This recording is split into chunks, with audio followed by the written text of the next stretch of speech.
Marinette Marines High School sports broadcasts are brought to you by North Honda Motorsports, Bayshore Credit Union, Riverside Auto, Tri-City Physical Therapy, Menominee County Federal Credit Union, Prestige Auto Body, Peshtigo National Bank, Dexter's, Kane Chevrolet Buick GMC, Bayside Motorsports, and PCM Credit Union.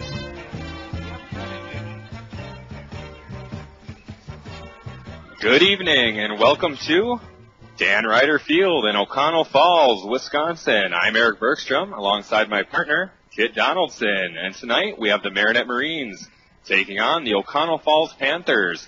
Kit and I are in a brand new press box at a brand new field. And the Panthers christened this brand new field a week ago with a big victory over Green Bay West. I think it was like 42-13. So they're riding high after getting their first of the season. And Marinette trying to get in those waters, getting their first win after 4 straight losses. And will tonight be the night? Well, you know, both these teams, you got to, I mean, in recent history, they're thinking, okay, this is a game that we can have. I mean, with Marinette, they've had just a brutal schedule to begin the campaign. So here we are right smack dab in the middle. Boy, this would be a nice night for a victory. Winning cures all ills, they tell me, and Oconto Falls broke a 30-game losing streak last week. And Marinette is looking to break a 6-game losing streak tonight. So we'll see if the Marines can come out on top tonight and get the victory.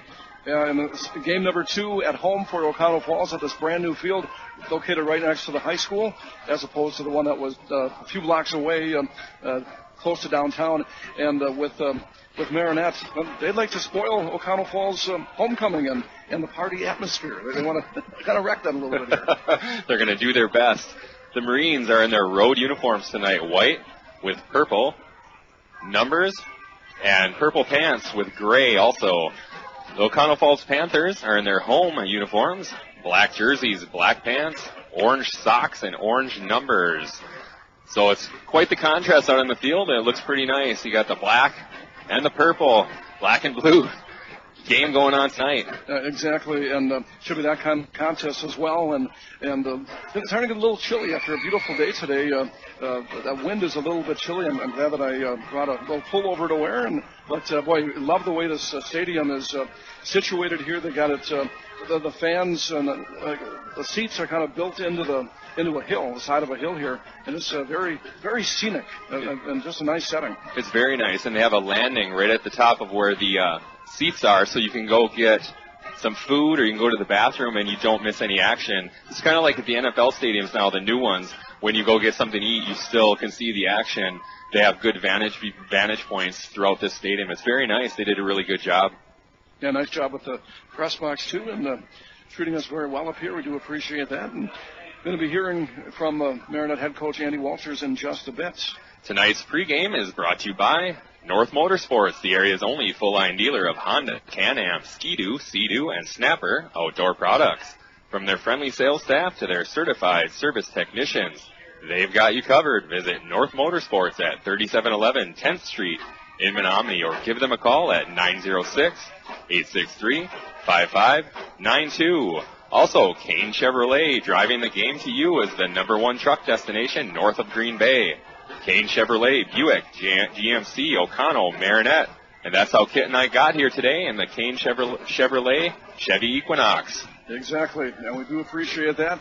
And now it's time to hear from the head coach of the Marinette Marines, Andy Walters, as Eric Bergstrom had a chance to chat with Coach Walters earlier in the week. And here's what he had to say on Sports Radio 570. Eric Bergstrom here with Marinette Marines head coach Andy Walters. Coach, looking at last week's game, I thought the team improved in a lot of areas, but looking at the passing game, how important is it for a quarterback to know that his receivers are running correct and precise routes? Well, that was one thing that we emphasized after the Little Shoot game, the Menominee game. We just needed to run some better routes. But also, I think that our offensive line is starting to protect a lot better, which allows us to feel more comfortable back there. It seemed like you were going to shorter and quicker pass routes last week. Is that so the offensive line didn't have to hold their blocks as long? Yes, a little bit. But also, it's also just taking what the defense is giving us. We had some routes that were downfield that they covered pretty well. So we just, checked it down to the automatic that they were giving us. And, those were a lot of hitch routes and routes out to the flats, things like that. So, give Luke a lot of credit. He did a nice job of taking what the defense has given us. Speaking of Luke, I had a chance to talk with him earlier this week. What a charismatic young man he is. It seems like his teammates really respect him. How important is it for your quarterback to be a leader of the team? Well, the quarterback is the leader of your team, and I think Luke does a nice job of doing all the things that we look for out of a person playing that position, and out of our student athletes. He leads by example on and off the field, and I'm proud of Luke. And he's definitely a hard-working kid, and he also holds the team accountable. Let's talk about the defense for a bit. They took on the leading rushing team in the Northeastern Conference last week and really made that team work for every yard. It seems like your line was holding their ground really well, allowing your linebackers to fill the holes and make the plays. How do you see your run defense 4 games into the season? They're a dang good team up front, just as good as we're going to see, as far as size and physicality, just as far as, the scheme that they run with. They don't do a lot of things, but they do what they do well, and I thought that our kids did a nice job of battling.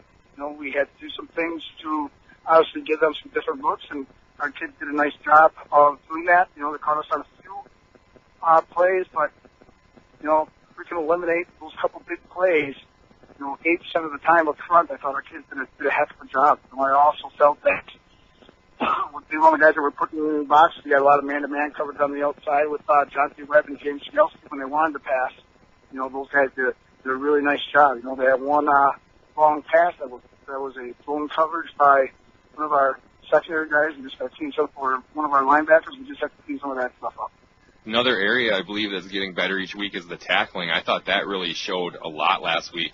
I thought we did a better job of as far as field tackling, but as far as, kind of within the box, there's a lot of times where I felt that, we had them for no gain and actually a loss, where we actually, they were able to pull those through us a little bit when we had guys wrapped up in the backfield, and, we just have to do a better job of at the line of scrimmage, once we get off blocks, securing those tackles to make sure we're playing with our good pad level and not trying to tackle guys up high.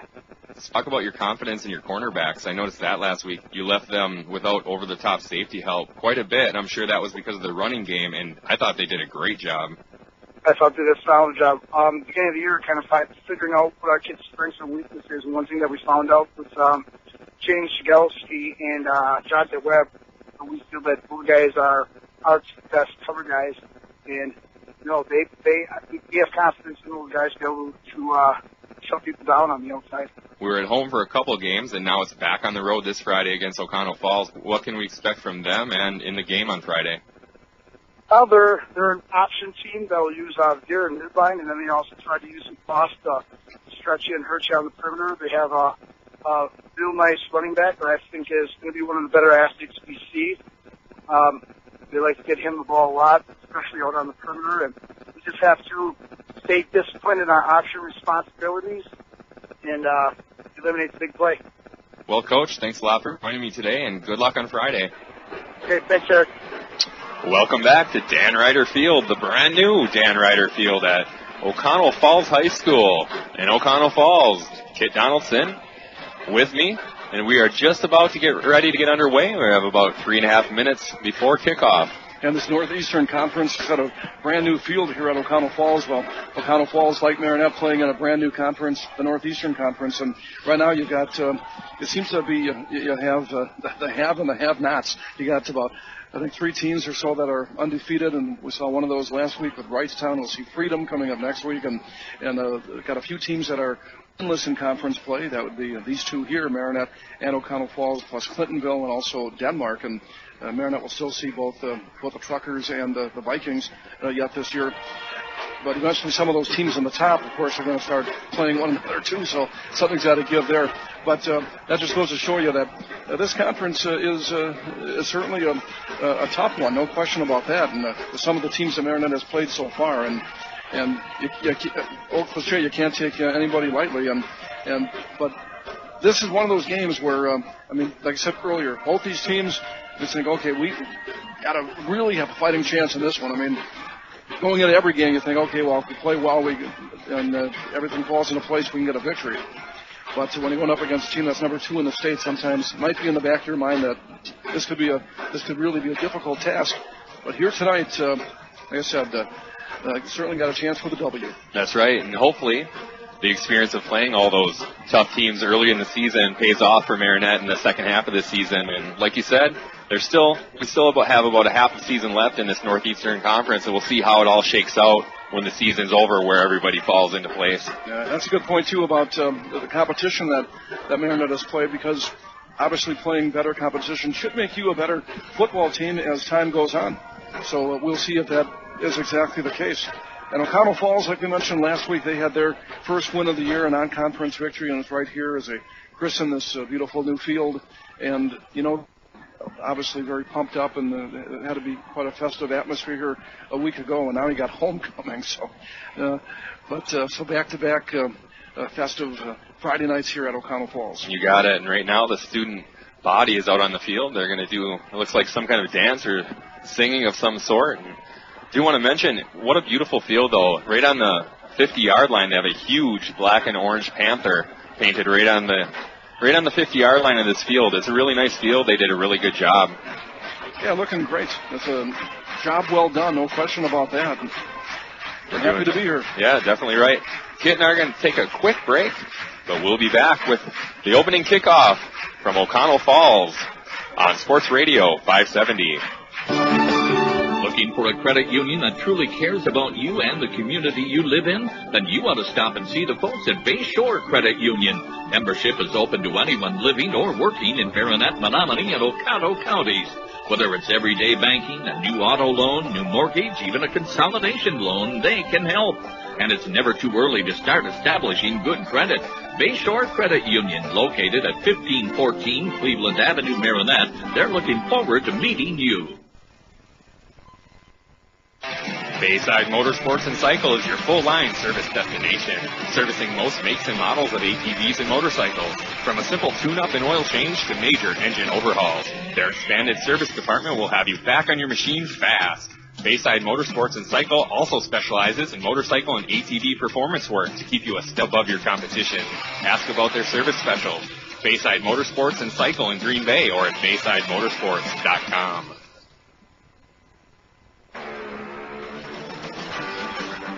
Where can you go to get a bite to eat before or after the game?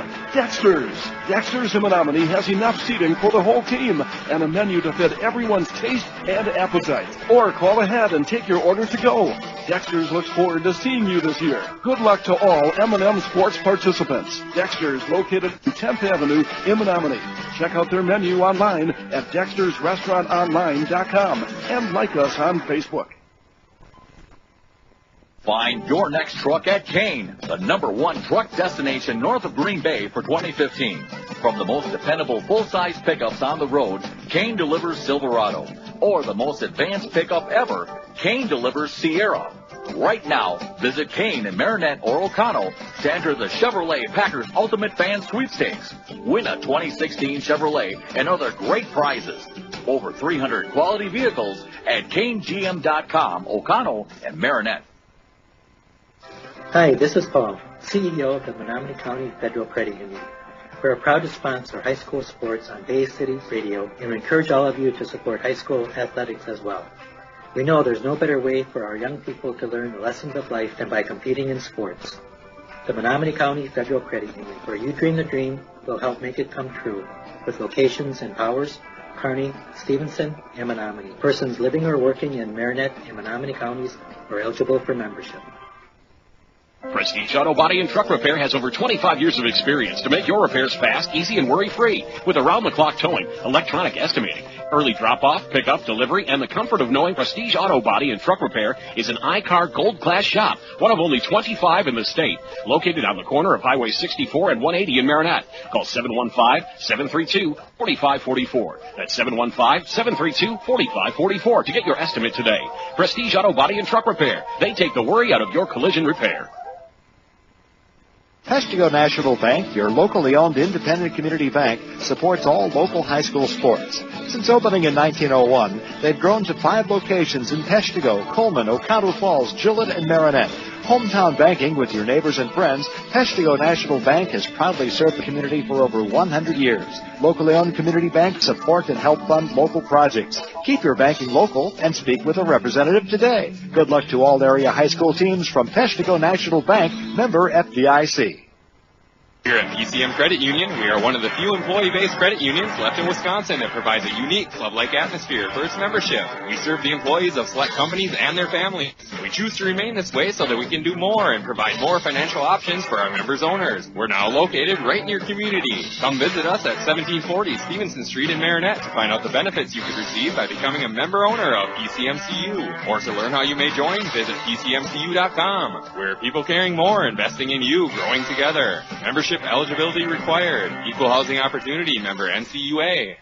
Welcome back to Marinette Marine High School football on a beautiful Friday night from Oconto Falls High School, where it's a packed crowd. We just heard the roar of the crowd a little while ago when they introduced the student body, and it was really loud. Oh, yeah, they are pumped up for homecoming 2015 here in Oconto Falls, and the Marines trying to kind of spoil the party, put a little damper on things here today. We'll see what happens, but more importantly, Marinette trying to get into the win column for the first time in this 2015 season. And, after going through the August practices, of course, you actually started games in August, and then you go through almost half the season now, and you haven't tasted victory. Boy, they're just thirsting for it right now, and we'll see if tonight's the night. You got it. And it's about time for that reward, that carrot on the end of the stick. I think tonight's the night they need to get that. Like you said, all the practices, all the hard work they're putting in, they need something to show for it, and hopefully they get that tonight. And what Coach Andy Walters would like most would be against this Oconto Falls Panthers, who we'll see on offense first, is they run an option type of offense, and Marinette will have to really be they got to stay true to their position. They got to stay home and be disciplined, and hopefully they can put the clamps on that fine running back, Sam Schroyer. I know that Coach Walters is really high on him, and that's going to be one of the keys here tonight to trying to control him and stop him from getting to the edge. Two of their main players, like you said, running back Sam Schroyer has 99 yards in conference play so far this year, and quarterback Connor Scray is 7 for 28 for 147 in conference play this year. And Marinette, in the meantime, of course, we've been talking about Luke Johnson, who will be the halftime interview, by the way, coming up later on this evening. And Luke, coming off one of his better efforts, but he's been pretty solid all season long, throwing that pigskin. And he's got some nice targets, in particular, Jonte Webb. But some others are coming on, including Nathan Paris as well. Definitely right. And speaking of the two receivers, they lead the way so far this year for the Marines. Jonte Webb has 14 receptions for 276 yards, averaging almost 20 yards a catch with 2 touchdowns. Nathan Paris, 7 receptions for 180, averaging 25 yards a catch, and he has 1 touchdown this year. Luke Johnson on the year is 32 of 60 for 476 and 3 touchdowns. And leading the way on the ground is Juiced James Jagelski, 32 attempts for 219 yards, 7-yard average, 6.8 and 3 touchdowns. And both these teams have a game-breaker type, of course, with Marinette, with, as I mentioned, Jagelski, and then Schroyer for the Panthers. And we'll see which defense can be up to the task here tonight. And Marinette will be on D first, and hopefully they can send a message real quick here and maybe try to silence this crowd a little bit too. Exactly right. And Oconto Falls, it'll be interesting to see them on defense because they play a different kind of defense. They play a 3-3 stack defense. So it'll be interesting to see what that looks like. That's not a defense you see all that often. So we'll see what that looks like and see what kind of defensive players they have. Right now they're being introduced. They have the huge Oconto Falls flag out there. They have somebody waving that. Orange and black with a big panther. And the starters are meeting right at midfield on the big panther that's painted on the field. And the crowd is roaring, cheering on their hometown Panthers. And the best news is that the rain that's in the forecast isn't supposed to arrive until later tonight, like after we're done with the game. So that's that works for me. According to the as long as we're not driving. According to what I saw from the meteorologist, so we'll see. Maybe hopefully they are correct. They're always correct, aren't they? About half the time. All you need is 51%. All right, Marinette. And gets ready to kick off. Oconto Falls won the coin toss, and they chose to receive, so they will start on offense. We'll see Sam Schroyer and Connor Scray to begin this game. Oconto Falls is 1-3 on the season and 0-3 in the conference play. Marinette 0-4 on the season and 0-3 in conference play. Their one non-conference game was the M&M game, the second game of the season. Still kind of strange to say that. Oh, yeah. It's really hard to believe that we've already done that game. I was thinking the same thing and thinking, okay, well, that game's coming up like maybe in early October, but no, it's been here and gone. And we had a blast doing it. We did have a great time. Oconto Falls will be receiving. They'll be traveling left to right on your sports radio, 570 radio dial. If I'm right, James Jagelski has the ball teed up. James Jagelski's going to be kicking tonight. I think you're right. Hopefully, Garrett Walloway will be adding a lot of extra points. Juice gets ready to kick off. James Jagelski. And here we go. We are underway. The lefty puts a foot into it. It hits at the 20, takes a roll. Picked up at the 10, straight up the field. Lot of room. He's following his blockers. All the way to the 39-yard line. That's where Oconto Falls will take over. First and 10. And Marinette wants to send a message, but that's not the right message right there. There's too many yards on the kickoff return by the Panthers. Like you mentioned, almost to the 40-yard line. They're in great shape to start their initial drive. He didn't have any speed, but all he did was follow his blockers, and he followed them for about 20 yards. And there's a good wedge, like you said, right up the gut. Oconto Falls up to the line. One receiver split left, everybody else in tight. Connor Scray barks the signals. Here's the snap. He hands off straight up the middle.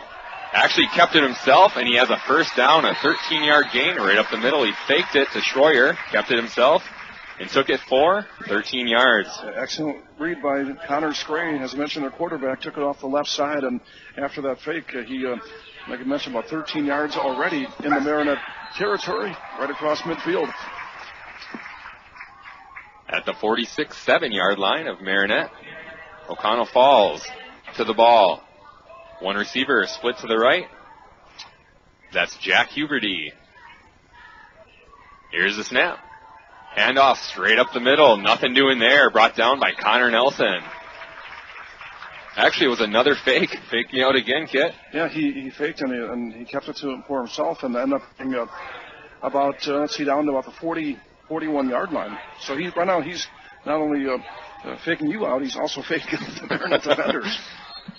He's doing a good job putting it right in the belly of the running back and then pulling it out at the last second and taking it himself. Jack Huberty, split left. Jack Huberty, the homecoming king. You got it.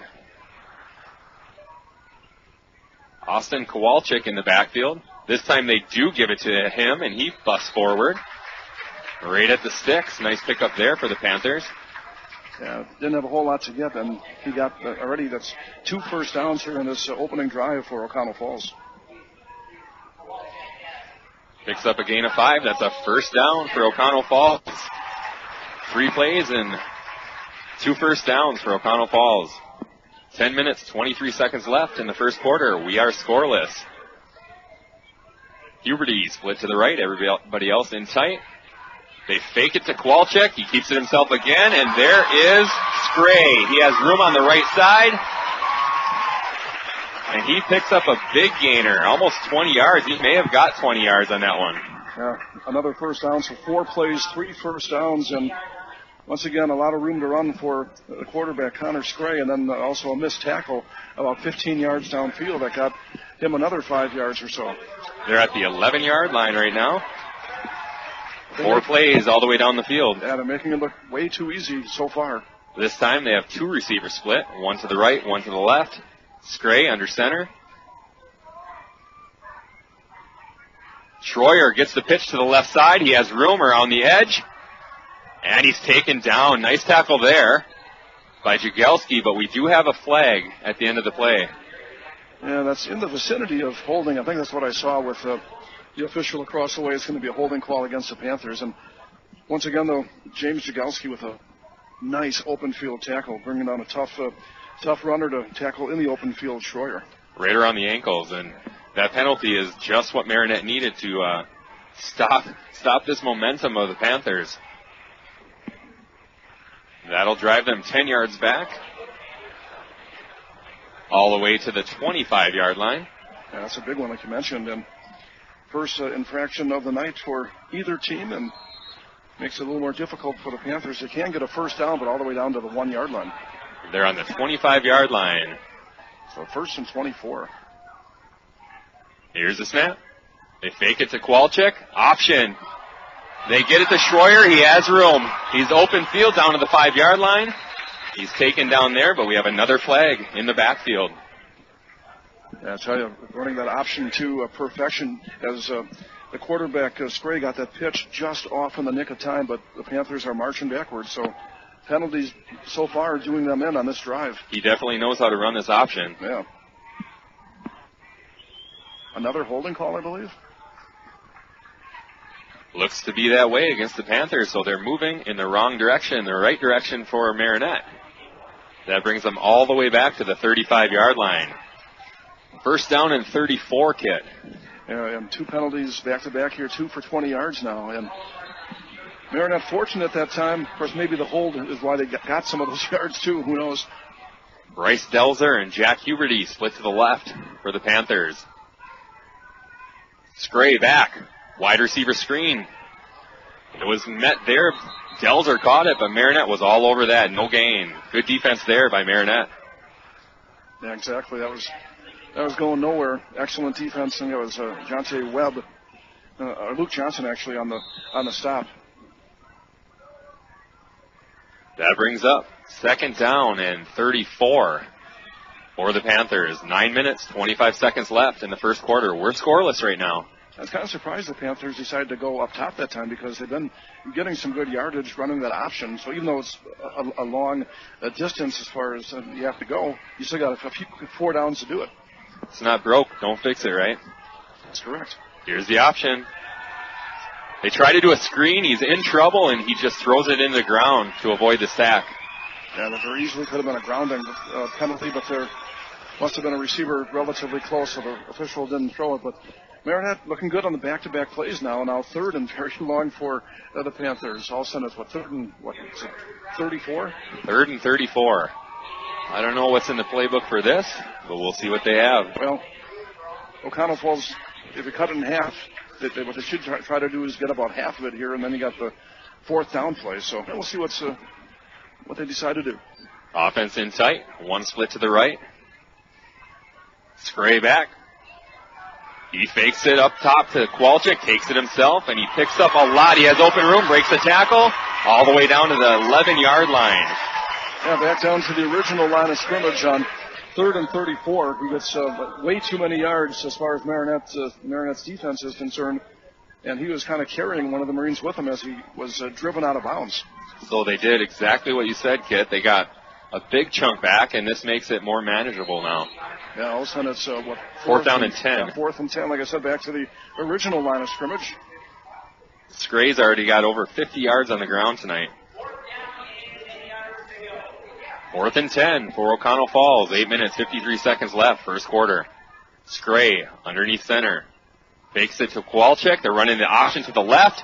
Schroyer's met there immediately by the Marines, and the Marines take over. That was Luke Johnson taking him down on the left side. Yeah, Luke Johnson with an excellent play. And once again, like we said, what Coach Walters had said, we also mentioned it as well, that what they had to do is stay assignment sure on defense, and they did that time. And a big stop on 4th down after Oconto Falls got all the way down to the 11-yard line.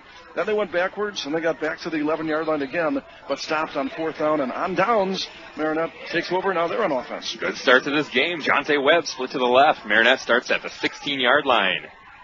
Luke Johnson gets it. He hands it off right away. I think that's Jagelski right up the middle. Nice pickup on first down. A good 5-6 yards.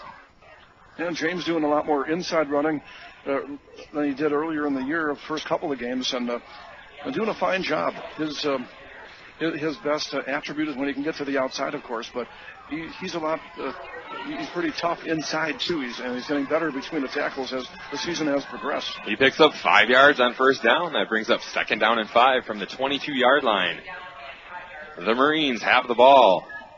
Traveling right to left on your sports radio, 570 radio dial. Luke Johnson drops back, wants Jonte Webb. He had him right through his fingertips, out of bounds. Yeah, just a little bit too high. That would have been a kind of a difficult catch, so just a little bit off target on that one for Luke.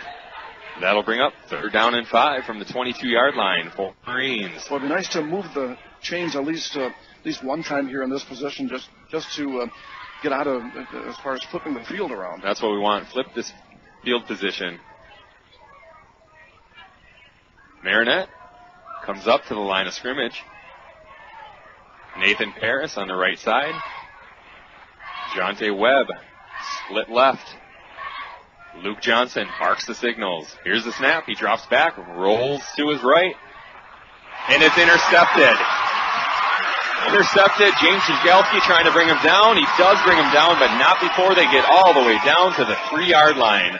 I don't think Luke Johnson saw that linebacker. He was trying to hit Webb, and the linebacker stepped in front of it. I don't think he ever saw him. Yeah, I was trying to catch the number of that Panther who got the interception, but as Luke was rolling to his left, you're right, he never saw him because that linebacker kind of came out of nowhere, so it seemed, and now all of a sudden the Panthers knocking on the door. That was Jacob Pedersen, inside linebacker for the Panthers, who stepped in front of that pass and took it all the way down to the 3-yard line. First down for the Panthers, looking to get on the board first. Here's the option. They go up the middle to Kowalczyk.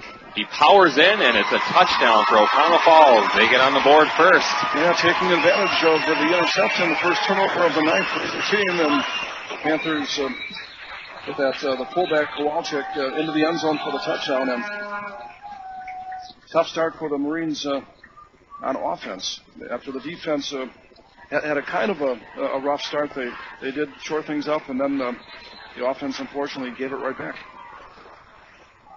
Austin Kowalczyk, a 3-yard touchdown run. We await the extra point. Here's a snap. Kick is up. The kick is good. Oconto Falls strikes first. They lead the Marines 7-0. Kit and I will take a quick break and be back on Sports Radio 570. Looking for a credit union that truly cares about you and the community you live in? Then you want to stop and see the folks at Bayshore Credit Union. Membership is open to anyone living or working in Marinette, Menominee, and Oconto counties. Whether it's everyday banking, a new auto loan, new mortgage, even a consolidation loan, they can help. And it's never too early to start establishing good credit. Bayshore Credit Union, located at 1514 Cleveland Avenue, Marinette. They're looking forward to meeting you. Welcome back to Oconto Falls High School, where the Panthers have gotten on the board first. They lead the Marines 7-0 on a 3-yard touchdown run by fullback Austin Kowalczyk. And a 3-yard touchdown drive after a one play 3 yards after that interception return that got him down to the 3-yard line. So let's see if the offense of Marinette can turn things around here. And after the defense did a good job of stopping the Panthers on downs, now it's the offense's turn to try to get back this momentum if they can. James Jagelski back deep. Here's the kick. It's a high kick, taken at the 20-yard line by the up back. Nathan Paris has it, looks for some room. He brings it all the way up to the 31-yard line, and that's where the Marines will take over. First down and 10 with 7 minutes, 32 seconds left in the first quarter, and they trail 7-0. Now the offense back on the gridiron here, and the one good run by Jagelski, and then the incomplete pass, and then the interception on the first possession, and Luke 0 for 2 with an interception. So let's see if we can turn things around here. Jonte Webb split to the right. Everybody else in tight in the wing T. Inside handoff. Not much doing there. Maybe back to the line of scrimmage, but not much more than that. And it was James Jagelski again. No room that time. Right, actually, I think that was actually a direct snap right to him. They've been doing that the last few games here, where sometimes they'll direct snap it right to Jagelski, and kind of makes things a little bit quicker, but wasn't quick enough that time because the Panthers' defense was right on top of that, limiting James to a 1-yard pickup. 2nd down and 9 for the Marines. From their own 32-yard line, 7 minutes left in the first quarter. They trail 7-0. Jonte Webb split left. Here's the handoff right up the middle. Lot of room. All the way up to the 47-yard line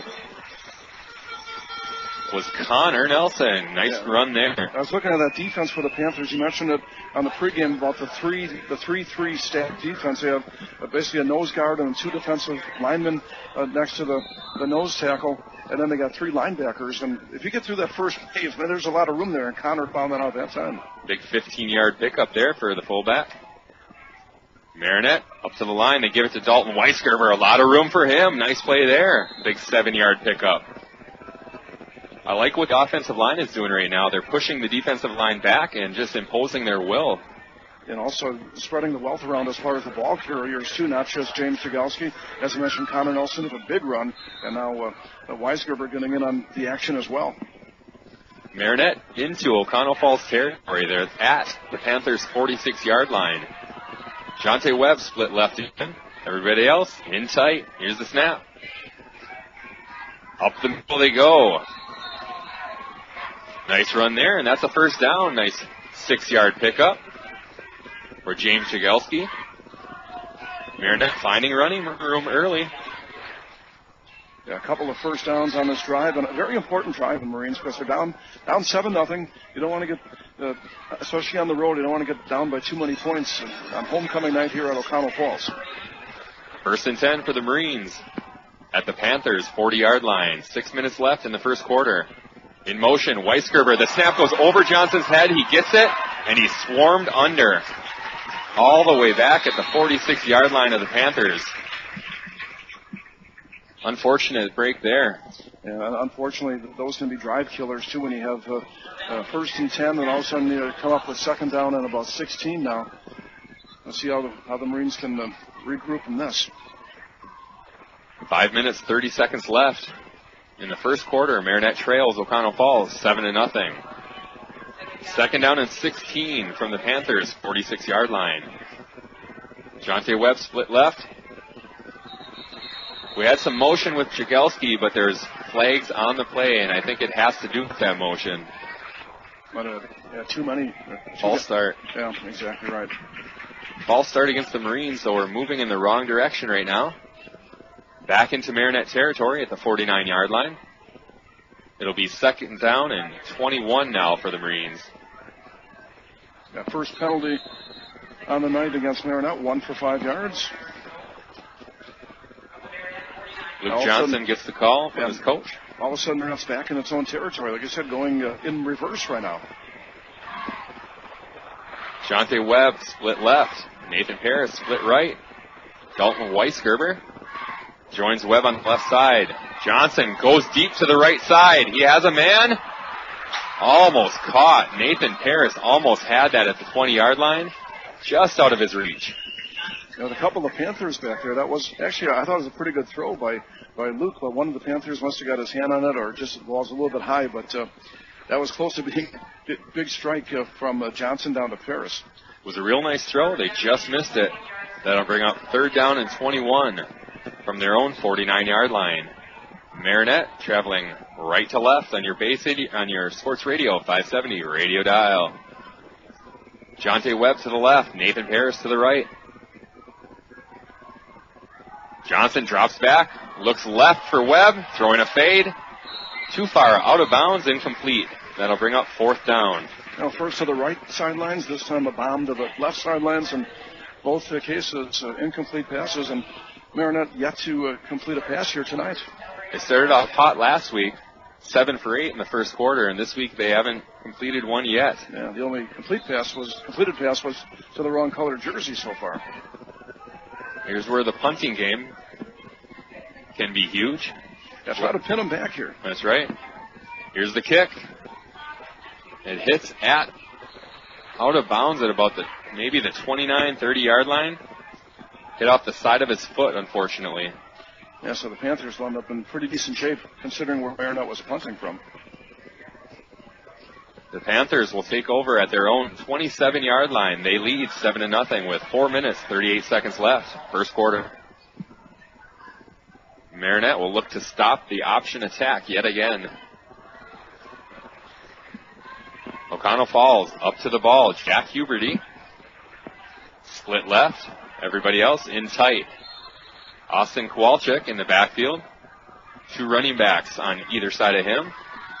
Scray under center. Schroyer goes in motion. They give it to Kowalczyk right up the middle. And he's stopped by a host of Marine. Yeah, you're right. There was basically the whole defensive line there putting the clamps on Kowalczyk for a short gainer that time. Lane Schmeckel came in and provided run support on that play. They gave him 2 yards. That'll bring up 2nd down and 8 for the Panthers. 4 minutes, 13 seconds left, first quarter. Jack Huberty to the right this time. Everybody else in tight. Here's the snap. Scray fakes it to Kowalczyk. Pitches it to Schroyer. Jagelski gets there and brings him down. There was room, but Jagelski yet again on that 1-and-1. He gets him on the ground. Yeah, to the left corner there, and speed against speed, and Jagelski made sure that Schroyer would not get to that perimeter. An excellent job by James, and I think that Schroyer actually might have lost a couple of yards back to the original line of scrimmage. He's not finding any room on that outside. The cornerbacks are coming up for run support and doing a great job of it. So far, the most dangerous runner for the Panthers has been their quarterback. Here's a big play right now, Kit. 3rd down and 10. You need to stop him, get this ball back in good field position. 3rd down and 10 for the Panthers. In motion is Schroyer. They fake it to Kowalczyk, and there's Scray. He has a lot of room again, right up the middle, and he has a first down. 12-yard gain. And there was a missed tackle right at the point of attack. As soon as Schroyer did the fake, he was ready to turn upfield, and one of the Marines unfortunately missed the tackle and couldn't corral the quarterback, Scray, and a big 3rd down conversion right there. Scray already has 71 yards rushing tonight. Yeah, their quarterback, and that's 4 first downs now in this first quarter for the Panthers, and huge 3rd down conversion right there to move the sticks. 1st down and 10 from the 41-yard line, their own 41-yard line. They lead 7-0. The Panthers up to the ball. Here's the snap. They fake it to Kowalczyk again. Scray looking for room. Nothing doing this time. Brought down there. Nice job by the Marines line to create penetration. And Tyler Olson takes him down. Yeah, big Tyler Olson. He was the first one to greet him, but he had a few friends with him. And I think they've been seeing this a little bit too much of Scray running wild here in this first quarter. Marinette getting a little angry right now. They're getting tired of seeing him. First you got to catch him, though, to bring him down. And they did that time. That option can be frustrating. I know that. Yeah, it certainly can be. And got to just stay with the reads there on defense. Stay in your lanes. Huberty to the right. He's guarded there by Luke Johnson. Connor Scray under center. In motion. They pitch it out, and it's fumbled on the ground. The Panthers get it back. Marinette causes a turnover there. They tried to pitch it to Michael Manns. He got it, but he was hit as he got the ball. It went on the ground, but he recovered his own fumble. Yeah, very close to a turnover for the Panthers. But at least it was the Panthers did lose a couple of yards, and for a second there, I thought that pitch was going to go right to one of the Marinette Marines. Yeah, that would have been nice. They lost five yards in that play. 3rd down and 15. And that just goes to show you that everybody was doing their job. Big play here, 3rd down and 15 from the Panthers' 36-yard line. 1 minute, 23 seconds left in the first quarter. They lead 7-0. In motion is Manns, but we have whistles. Timeout, Oconto Falls with 1 minute, 18 seconds left in the first quarter. They're going to take a timeout and talk about this. We'll take one as well on Sports Radio 570. Kim Barrett and all the staff of Tri-City Physical Therapy and Sports Medicine of Marinette are committed to get you back to your quality of life. Tri-City Physical Therapy has been in business for over 25 years and specializes in the treatment of shoulder, knee, and back, as well as general physical therapy. Let them help you overcome pain after an injury or disease. Tri-City Therapy and Sports can provide you with the most skilled and personalized rehabilitation treatment plan possible to help you get back on track. Tri-City Physical Therapy and Sports Medicine at 602 L Street in Marinette. Welcome back to Dan Ryder Field in Oconto Falls. where we have a big play coming up right now, a 3rd down and 15 for the Panthers. Marinette trying to get the ball back. Yeah, the Panthers converted the last time on a 3rd and 10 thanks to the quarterback, the running skills of their quarterback, Connor Spray. He ran for 11 or 12 yards on 3rd and 10, but now it's 3rd and 15, so if the Panthers call the timeout, will they run the option here? Or their quarterback on the year, Spray, is only 7 out of 28, so it's only 25%. He doesn't throw much. At their own 36-yard line, 3rd down and 15. 1 minute, 18 seconds left in the first quarter. Scray under center. Schroyer in motion. Scray drops back. Under pressure, he lets it go. He has a man, and it's dropped at midfield. Marinette will get the ball back. That brings up 4th down and 15. That would have been a first down, but that would have been a very tough catch. And I think the receiver coming off there might have heard a little footsteps because he was right in the vicinity where you are going to get. If you catch a ball, either way you're going to get hit, and you may as well catch it. I think they call that alligator arms. Yeah. Fortunately, he didn't for the Marines because it wasn't a bad throw. James Jagelski back. He's standing at his own 27-yard line. He awaits the punt. I'd like to see him get some room. See what he can do with a nice punt. It's a high punt. Jagelski has it. He has a little bit of room. He's going to the right side. He has blockers. He's all the way to the 50-yard line. To the 40. To the 30. He's met there by a few tacklers. He's still running. He goes through 2 people all the way down to the 15-yard line. He said he wanted to see what he could do. You just saw what James Jagelski can do. As when he took it just in the nick of time. He eluded the first would-be tackler, the first man down there, which made him get to the right side, down the right sidelines, and a spin move, ran over a couple of players and got down to the 15-yard line.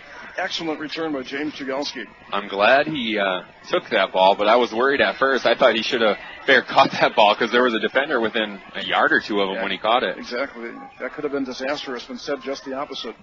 Marinette, 1st down and 10 from the Panthers' 16-yard line. Hand off to Jagelski around the left side. He's met and brought down. He had 1 man to beat, and he couldn't get around him. Bringing him down is Michael Manns for the Panthers. Yeah, he called his name a couple of times on defense. He's been playing well for the Panthers, and not an easy, James Jagelski, not an easy young man to try to tackle in the open field, but Manns did a good job that time. 2nd down and 10 for the Marines. 30 seconds left in this first quarter. They trail 7-0. Looking to even the score. Jonte Webb split left. Everybody else in tight. Luke Johnson gets the ball. Hands it to Weisgerber. Weisgerber finds room off the right side. Oh, he's tripped up. He had the edge, kid. I thought he was going to have the end zone too, but he got tripped up at the very last second. Yeah, I think Dalton, he had visions of the end zone right there, but just tripped up by a shoelace there, and a good tackle there by the shoestrings there. But Marines have a couple of chances here as this first quarter winds down. The first quarter ends with Marinette trailing Oconto Falls 7-0, but Marinette is in striking distance.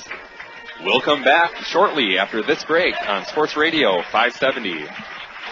Bayside Motorsports and Cycle is your full-line service destination, servicing most makes and models of ATVs and motorcycles, from a simple tune-up and oil change to major engine overhauls. Their expanded service department will have you back on your machine fast.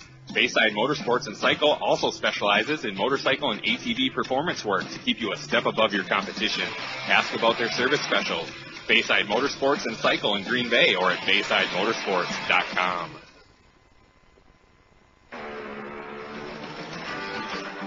Where can you go to get a bite to eat before or after the game? Dexter's. Dexter's in Menominee has enough seating for the whole team and a menu to fit everyone's taste and appetite. Or call ahead and take your order to go. Dexter's looks forward to seeing you this year. Good luck to all M&M Sports participants. Dexter's, located on 10th Avenue in Menominee. Check out their menu online at dextersrestaurantonline.com and like us on Facebook. Welcome back to Oconto Falls High School, where the Marines are looking to even the score. They trail 7-0 right now, and we just got a score from another local team. Menominee's in Gladstone tonight. They lead 56-13, not in the fourth quarter, but at halftime. And Nathan Nowak, who I believe was on your show earlier today, you must have the good luck, kid. Well, you're the one who interviewed him. The magic touch you have. He had 7 touchdowns in the first half. What is the Maroons' record? Maybe that's it. That might be it. Marinette with the ball. 3rd down and 7 to start the second quarter, and immediately we have a flag. James Jagelski was in motion and just kind of trotting right in front of the quarterback, but the penalties on Falls. We'll take it. Half the distance here, I believe. It's only 3rd down and 2 now. 3rd down and 2 for the Marines. At the 8-yard line. Jonte Wedd, split to the right. Luke Johnson in the shotgun. Jagelski in motion. Johnson takes it himself right up the middle. He powers. He's trying to get the first down. It depends where they give him the forward progress. It's close. Yeah, I don't think he got it, but it's going to be 4th. If it is 4th down, it's 4th and very, very short. 4th down. He's at just outside the 5-yard line here. Yeah. Oh, they gave him the first down. We'll take it. Okay. We will take that. I stand corrected, and I'm glad to say that. 1st down and 2 for the Marines. 1st down and 6, excuse me. 11 minutes, 38 seconds left in the first half. Marinette looking to tie the game. They trail 7-0 right now. Right up the middle, James Jagelski. Touchdown Marines, and the game is now 7-6. Yeah, James came in motion, got it from Luke Johnson, and just took it right up the gut, like you said there, Eric, and the Marines within a point now as Jagelski hits pay dirt. At the 11:25 mark in the second quarter. That's a nice answer right there for the Marines. Beautiful answer. A 5-play drive for the Marines. 16 yards. Capped by James Jagelski from 2 yards out. And now Garrett Walloway will try to tack on the extra point and tie this thing up. The extra point is up. And the extra point is good. The Marines answer right back in the second quarter, and they tie this game. The score is now Oconto Falls 7, Marinette 7. Kit and I will be right back on Sports Radio 570. Find your next truck at Kane, the #1 truck destination north of Green Bay for 2015. From the most dependable full-size pickups on the road, Kane delivers Silverado. Or the most advanced pickup ever, Kane delivers Sierra. Right now, visit Kane in Marinette or Oconto to enter the Chevrolet Packers Ultimate Fan Sweepstakes. Win a 2016 Chevrolet and other great prizes. Over 300 quality vehicles at KaneGM.com, Oconto, and Marinette. Hi, this is Paul, CEO of the Menominee County Federal Credit Union. We're proud to sponsor high school sports on Bay City Radio, and we encourage all of you to support high school athletics as well. We know there's no better way for our young people to learn the lessons of life than by competing in sports.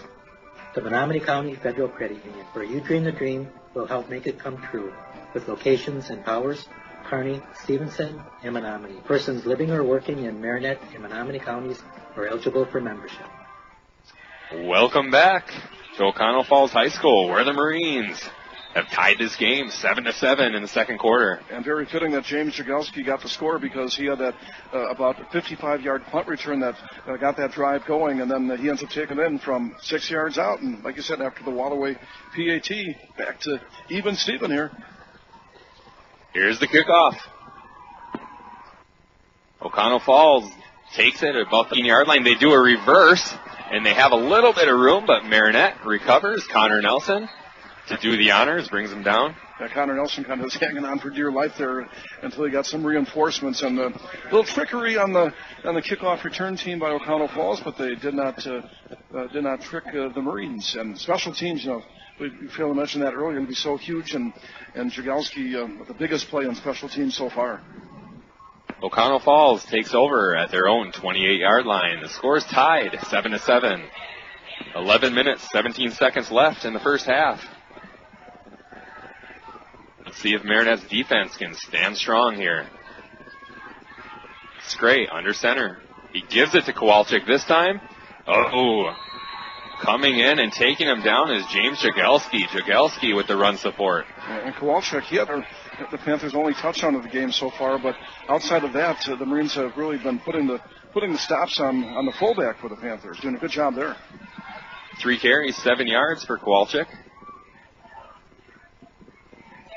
2nd down and 7 for the Panthers. Split right is Jack Huberty. Scray, he fakes it this time to Kowalczyk, takes it himself, but you know what? Marinette figured that one out and took him down. Yeah, they're doing a much better job of trying to stop that option right now. As I think Connor Scray wanted to pitch it, but the support was there, and he had to turn it upfield and didn't have a whole lot of places to go there either. He gained 2, but that's better than 15, right? Exactly, and now they still have a third and, 4 here, so it's a manageable third down, but we're going to see the Marine defense get off the field here and get the offense right back on the gridiron. Everybody in tight except for Huberty to the right. Scray under center. Kowalczyk behind him. In motion is Mans. They tried to get it up the middle with Scray again, but nothing doing there. He may have picked up 1 or 2, but it'll be a 4th down. Yeah, he's going to be just a little bit short, so they gave him a pretty good spot, though. They gave him a great spot. Yeah, very good spot, and it is, now they say 1st down. Wow. Wow, because I thought he was taken down a few yards before that. Well, he kind of lunged, and they gave him that additional yardage on that lunge. I'm not sure if the Marines are overjoyed by that spot. 1st down and 10 from their own 38-yard line for the Panthers. 9 minutes, 35 seconds left in the first half. The score is 7-7. Oconto Falls up to the ball. Huberty to the right again. Scray under center. He gets it. This time he does give it to Kowalczyk, and Kowalczyk this time has a lot of room. He gets 12 yards right up the middle. Yeah, more yards on that run than he had the entire game. As mentioned, 12, so another 1st down. That's now 6 first downs for the Panthers. And Kowalczyk, who had their touchdown earlier, big opening right up the gut, gets it to midfield. Oconto Falls now at 100 yards rushing tonight as a team.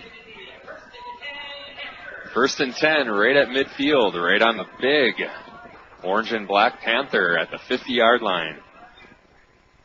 Scray has it. He hands it right up the middle to Kowalczyk. Not much doing there. And maybe back to the minus, I think might have lost a yard actually.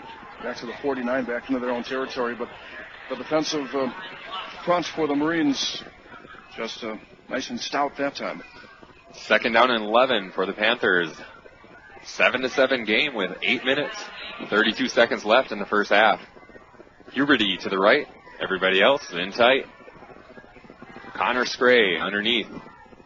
The center. In motion is man. Scray looks to throw right over the middle.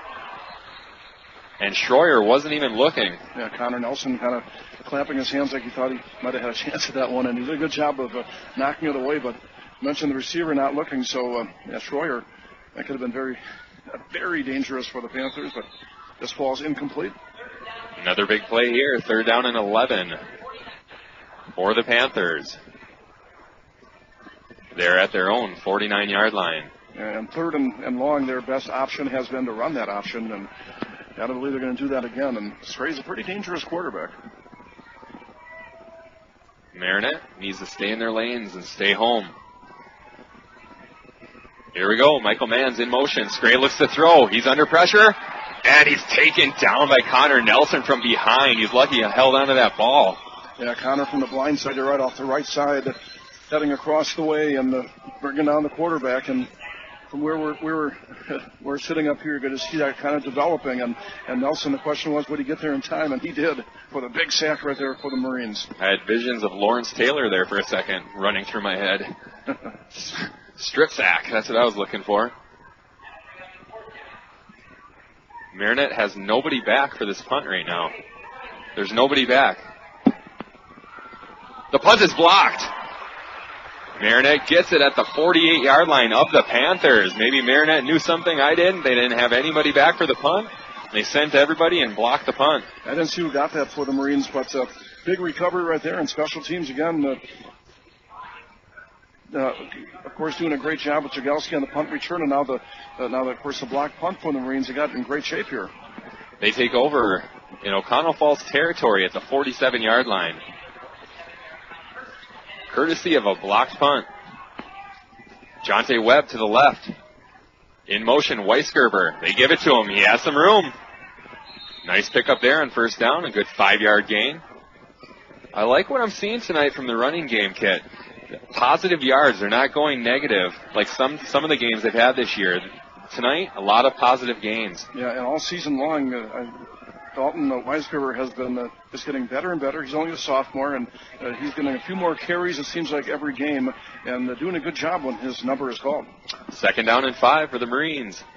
In motion, Jagelski. They lose the ball, but they pick it up. Luke Johnson picks it up and actually gains a yard. Lucky break there. Yeah, that's for sure. You know, after you block a punt, you want to keep this momentum going. And now, like you said, Luke picks it up, and it's going to be a workable third situation here. That was unfortunate, though, because Jagelski had some room on that left side, and I could see what they were trying to do, and he had room on that side. 6 minutes, 36 seconds left in the first half. High score, 7-7. 3rd down and 4 for Marinette. Luke Johnson in the shotgun. In motion. Goes Hipke right up the middle. Connor Nelson pulls his way forward, and I think he has the first down. Oh, yeah, he should have it with ease. If Oconto Falls had the first down on the last drive they had, Nelson should have it here. It is a first down. Based on the forward progress, and Nelson certainly got that. So there is no finesse with Connor Nelson. He just put his head down and bull rush for that first down. Nothing wrong with that. 6 minutes, 12 seconds left in the first half. Marinette on the move thanks to a blocked punt. 1st and 10 from the Oconto Falls 37-yard line. Marinette with the ball, traveling left to right on your sports radio, 570 radio dial. They give it to Dalton Weisgerber. He goes up the middle and bounces it out to the left side. 5-10. And he's in. Touchdown, Marines. He kind of got hit with all those big bodies and bounced it out to the left side and took it the rest of the way with his speed down the left side. Yeah, at first I thought it might have been Jagelski, but you called it right. Weisgerber, and we said they've been calling his number more often, and he's going to get it even more if it keeps running like that. That was a tremendous run by Weisgerber right up the guts. A 37-yard touchdown run for Dalton Weisgerber. Marinette takes the lead, and we await the extra point.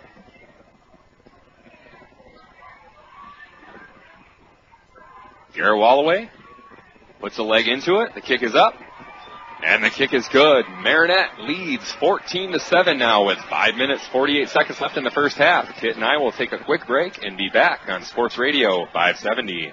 Prestige Auto Body and Truck Repair has over 25 years of experience to make your repairs fast, easy, and worry-free. With around-the-clock towing, electronic estimating, early drop-off, pickup, delivery, and the comfort of knowing Prestige Auto Body and Truck Repair is an icon. Our Gold Class shop, one of only 25 in the state, located on the corner of Highway 64 and 180 in Marinette. Call 715-732-4544. That's 715-732-4544 to get your estimate today. Prestige Auto Body and Truck Repair. They take the worry out of your collision repair.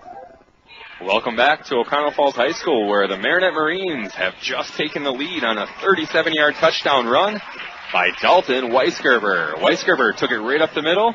Got hidden in a pack of big bodies and bounced it out to the left side and uses it away. And he's got some afterburners, too. He's got some jets. Once he got up the middle there, like you said, he had about 4 or 5 Panthers in hot suit, but they would not catch Dalton, and he got to the pay station, and here it is now. All of a sudden, 14 unanswered for Marinette. Marinette gets ready to kick off. Garrett Wallaway, he of the orange shoes, is out there to do the honors. He didn't kick off initially to start the ballgame, but now he's been kicking off after the last couple of touchdowns. 5 minutes, 48 seconds left in the first half. Marinette 14, Oconto Falls 7. Here's the kick. Gets a leg into it. Oconto Falls takes it at the 15-yard line. They look to go left. They have some blockers, a little bit of room. Still on his feet, all the way up to the 43-yard line. Fighting through some tackles. Michael Manns again. Yeah, Manns on the return, and he was like a little bowling ball there. He just wouldn't go down. Kept on knocking off people and bouncing off of people, I should say, and just getting yard after yard, and all of a sudden they're in good shape up around the 46-yard line. With special teams, I tell you, on both sides, making some big plays. 1st and 10 for Oconto Falls at the 46-yard line. They trail 14-7. Split to the right is Jack Huberty. Connor Scray drops back, looks to throw. He's going deep down the right sideline. Huberty's there, and he has the ball. He kind of got tangled up on the right side with Jonte Webb. Webb slipped, and the ball fell right into Huberty's hands. You're right, and you mentioned that Jonte slipped. Otherwise, that probably would not have been complete because Jonte's been good in coverage all season. And Huberty, to his credit, did a nice job of coming back to get that football as well. First down, Oconto Falls into Marinette territory at the 30-yard line.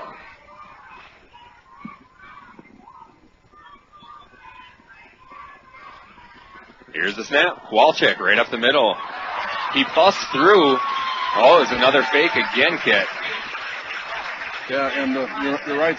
Scray kept it himself after faking to Kowalczyk, and another first down, 11 yards for Scray, and he's having a tremendous first half carrying that football.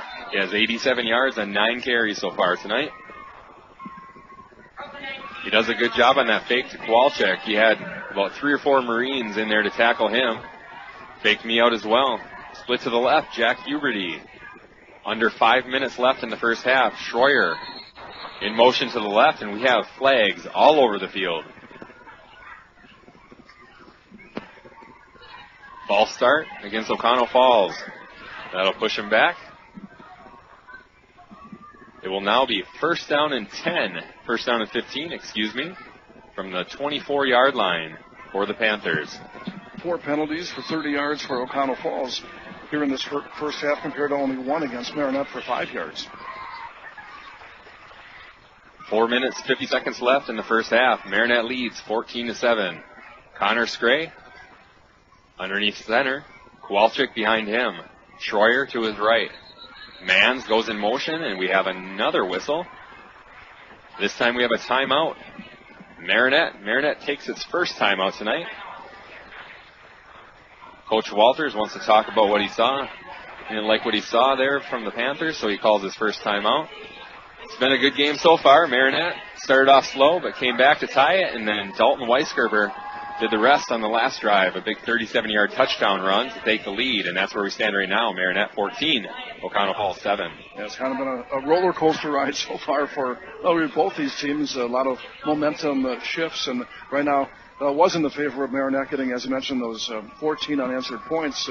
But Oconto Falls is on the march here as this first half starts to wind down. But you mentioned Weisgerber with the nice run of, 30-some yards for the touchdown, and also James Jagelski setting up the first touchdown. He ended up scoring the first touchdown, but he set it up as well by having a 55-yard punt return, and then a big punt return or a kickoff return by Mans to get this drive going for Oconto Falls. So, like I said, it's been one of those up and down games so far for both these teams, and entertaining first half, though. Definitely right, and it really doesn't feel like either team is taking control. Like you said, it's been back and forth, and there was a blocked punt as well, so a lot of big plays on the special teams tonight. And we're back in action. Oconto Falls has the ball at their own 25-yard line. First down and 15. In motion, Schroyer. Back to pass is Scray. Throws it over the middle. It was almost intercepted, but it was pulled in by Michael Mans. He ripped it away from Jonte Webb. And that's not easy to do. Yeah. Not at all. Looks like they picked up 13 or 14 yards on that reception. Yeah, just outside the 10, and that was a pass that was in some heavy traffic. Webb was there, but so were a couple other Marines, and give Mans credit for hanging on to that football. That's Mans' first reception of the night. A 13-yarder. Jonte Webb comes off the field. Might be an equipment issue. Yeah, I think something with his helmet as I look across the way, and it's unfortunate because you got one of your top players now all of a sudden on the sidelines. Oconto Falls up to the ball. Nobody's covering the wide receiver split to the left. He's wide open. If they see it, it's an easy touchdown. Scray keeps it himself, up the middle. Touchdown. Unfortunately, it turned out to be an easy touchdown, but not the way you had described it there initially, where they could have just thrown the ball to the receiver who was uncovered. Stray ended up continuing to add to his big first half numbers here by getting that touchdown, going around the right side and then turning it upfield. And there's those cannons or whatever it is going off.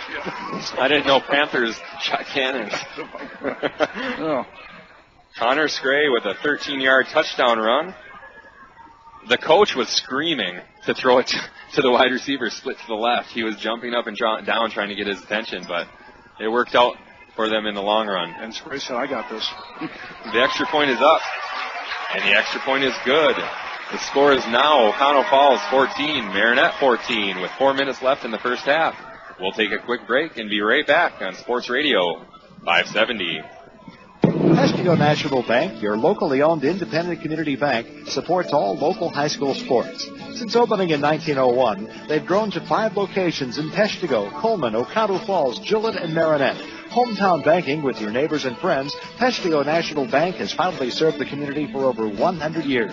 Locally owned community banks support and help fund local projects. Keep your banking local and speak with a representative today. Good luck to all area high school teams from Peshtigo National Bank, member FDIC.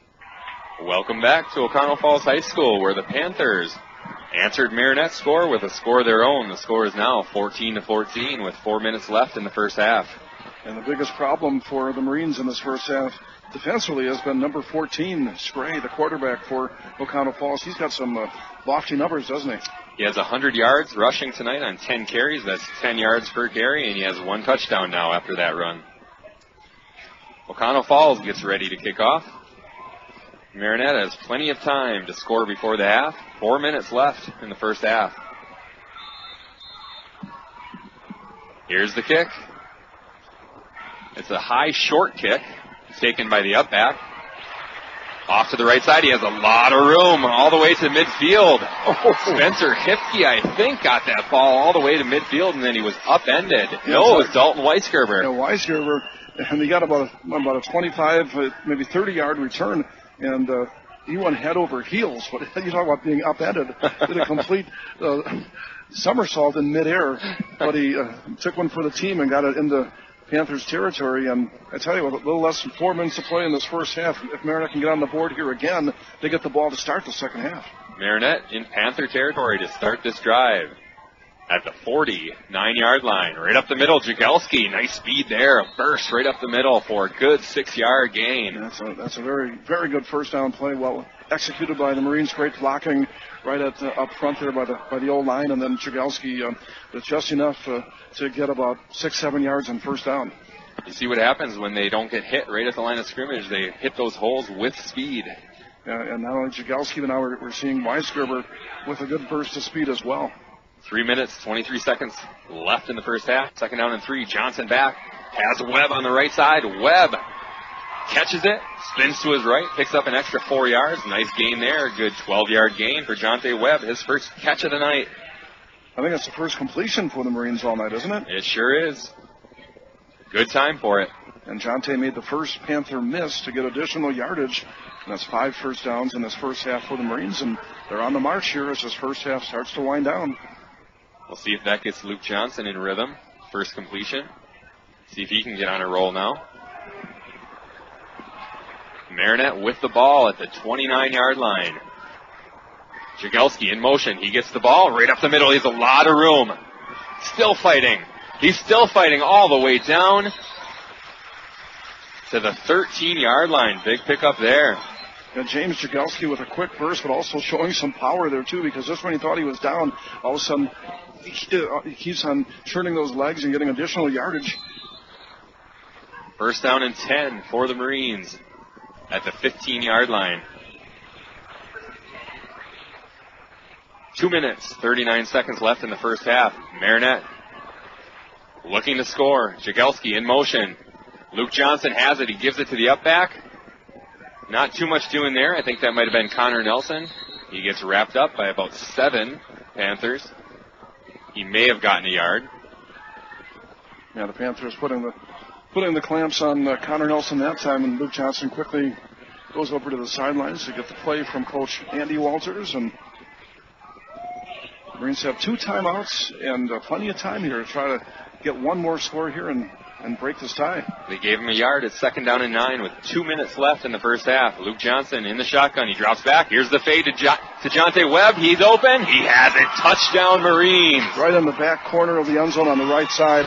And Luke Johnson with a beautiful throw, and Webb waiting there, just waiting for it to come on down, and he got it, and Webb beat his man, like we said, in the back of the end zone, off to the right, and like you said, a fade, and excellent throw, and the catch. Johnson to Webb, connect again. Johnson to Webb. They've been playing catch since they're 4 years old, I heard this week. Yeah, and Luke is going to be our halftime guest. Eric caught up with him earlier in the week. We'll hear that interview at halftime. We await the extra point. The extra point is up. And it's good. With 1 minute, 52 seconds left in the first half, Marinette leads 21-14. Kit and I will be right back after these messages on Sports Radio 570. CM Credit Union, we are one of the few employee-based credit unions left in Wisconsin that provides a unique club-like atmosphere for its membership. We serve the employees of select companies and their families. We choose to remain this way so that we can do more and provide more financial options for our members' owners. We're now located right in your community. Come visit us at 1740 Stevenson Street in Marinette to find out the benefits you could receive by becoming a member owner of PCMCU. Or to learn how you may join, visit PCMCU.com. There are people caring more, investing in you, growing together. Membership eligibility required. Equal housing opportunity, member NCUA. Welcome back to Oconto Falls High School, where the Marinette Marines just had a very impressive 49-yard drive in 5 plays, capped by a touchdown pass from Luke Johnson to Jonte Webb, a fade to the right corner, beautifully thrown. Yeah, and Webb with a couple of catches on that touchdown drive. What really set that up has been the last couple of drives where Jagalski has been running well, also Weisgerber along with Connor Nelson, and that really kind of softened that defense, and then that opens up that passing game. And sure enough, on this last drive, the Marines score big with getting Webb a couple of times, as I mentioned, including for the touchdown. We await the kickoff with 1 minute, 52 seconds left in the first half. Garrett Wallaway gets set to do the honors. Gets his foot into it. It's high and short. Taken at the 20-yard line. They look to reverse field. Nothing doing there. A group of Marines take them down. 6 Marines. Yeah, and that return man never could get to the wedge. He couldn't get to his blocking, and the Marines did a great job. He had no chance on that one. Exactly. Now the defense needs to here because Oconto Falls has shown they've got the capabilities of getting some big plays here, namely led by their quarterback, Scray. And there's still some time. They've got a couple of timeouts as well. So even though it's this first half is winding down, Oconto Falls still has some time, a little less than 2 minutes to go.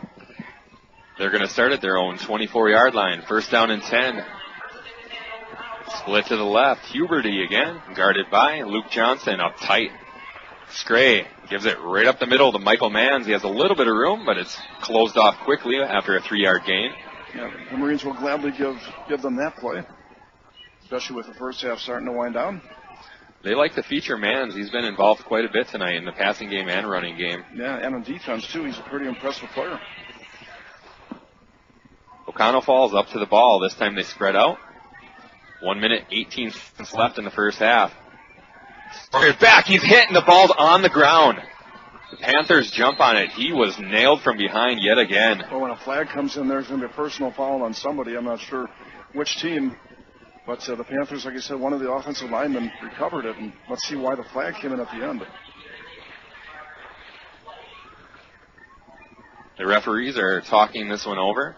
Yeah, that's in the vicinity of, because this came in so late, it had to be a personal foul.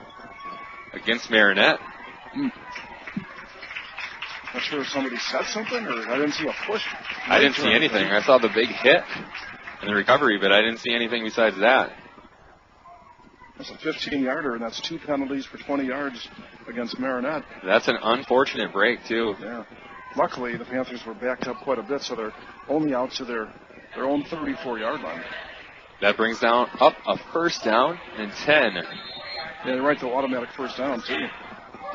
From their own 34-yard line, the Panthers have the ball with a minute left in the first half. Connor Scray drops back. He's looking left. He's under pressure again. He brings it in and takes off. No room there. He gained about 2.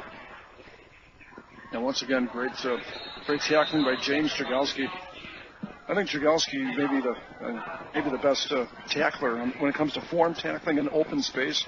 Man, he's just does it the way you're supposed to do it. How many times has he saved a touchdown this year in open field like that, where if it wasn't for him, it was completely wide open field the rest of the way? Yeah, touchdown at the very least, big plays. But you're right, and that could have been a 25-yard gain for Spray if James doesn't make that tackle. I like the pressure that the defense is getting on Scray every time he goes back to pass. He's under immense pressure every time he tries to pass. Every time. And they don't pass a whole lot. Only 28 attempts in 4 games coming into tonight, at least by the starting quarterback, Connor Scray. That is not their forte. They like to run that option. And we can start to make them get in the third and long situations or second and long. Then they're kind of forced to throw the ball a little bit here. That's right. It's going to be a 2nd down and 6 from their own 38-yard line, and they're still trying to score here. There's 48 seconds left, so Marinette, if they can stop them, they'll be in great shape because they'll get the ball to begin the second half. Exactly. So got to keep playing the D. 2nd down and 6 for the Panthers. In motion, Mans, they pitch it to him. He looks to throw. He throws it up. The ball's up, and it's intercepted by Spencer Hipke. He's down the left side. He has room. Cuts back, still on his feet. He's all the way up to the Panthers' 39-yard line, and there's still 34 seconds left, Kit. And Mans, we talk about him being their do-everything man, and he tried to throw at that time, and ill-advised throw because he just threw it up for grabs as he was getting drilled and into the waiting arms of Spencer Hipke for the interception. And now the Marines, they got a chance to maybe take a shot. Or they got, like I said, 34 seconds, and they got number 85 on their team. You got that right. And number 85 is split to the right on this play. 34 seconds left in the first half. Marinette looking to tack it on. Johnson back, and there's the fade to the right side. You called it. He's open, and he's got it. Inside the 10. Good call, Kit. All the way to the 7-yard line. Beautiful throw. From the 40 all the way down to the 7-yard line. And a beautiful catch, too, and Webb had his man beat, and he unfortunately was so far towards the sidelines, but that's where Luke had to throw it. So he couldn't get him in the end zone, but he got darn close. A 1st and goal at the 7-yard line. 27 seconds left in the first half. Marinette on the march, looking to add on to their lead. They lead 21-14. 27 seconds left, first half. Jonte Webb over to the left. And I don't think Oconto Falls liked what they saw because Jonte Webb had that whole left side of the field, and he had one cornerback on him, no safety, and he had the far side of the field. So really all Luke Johnson had to do was just throw it up, and there was a good chance that it was going to be a touchdown. So they call a timeout, and they're going to come up with a different defense, I believe.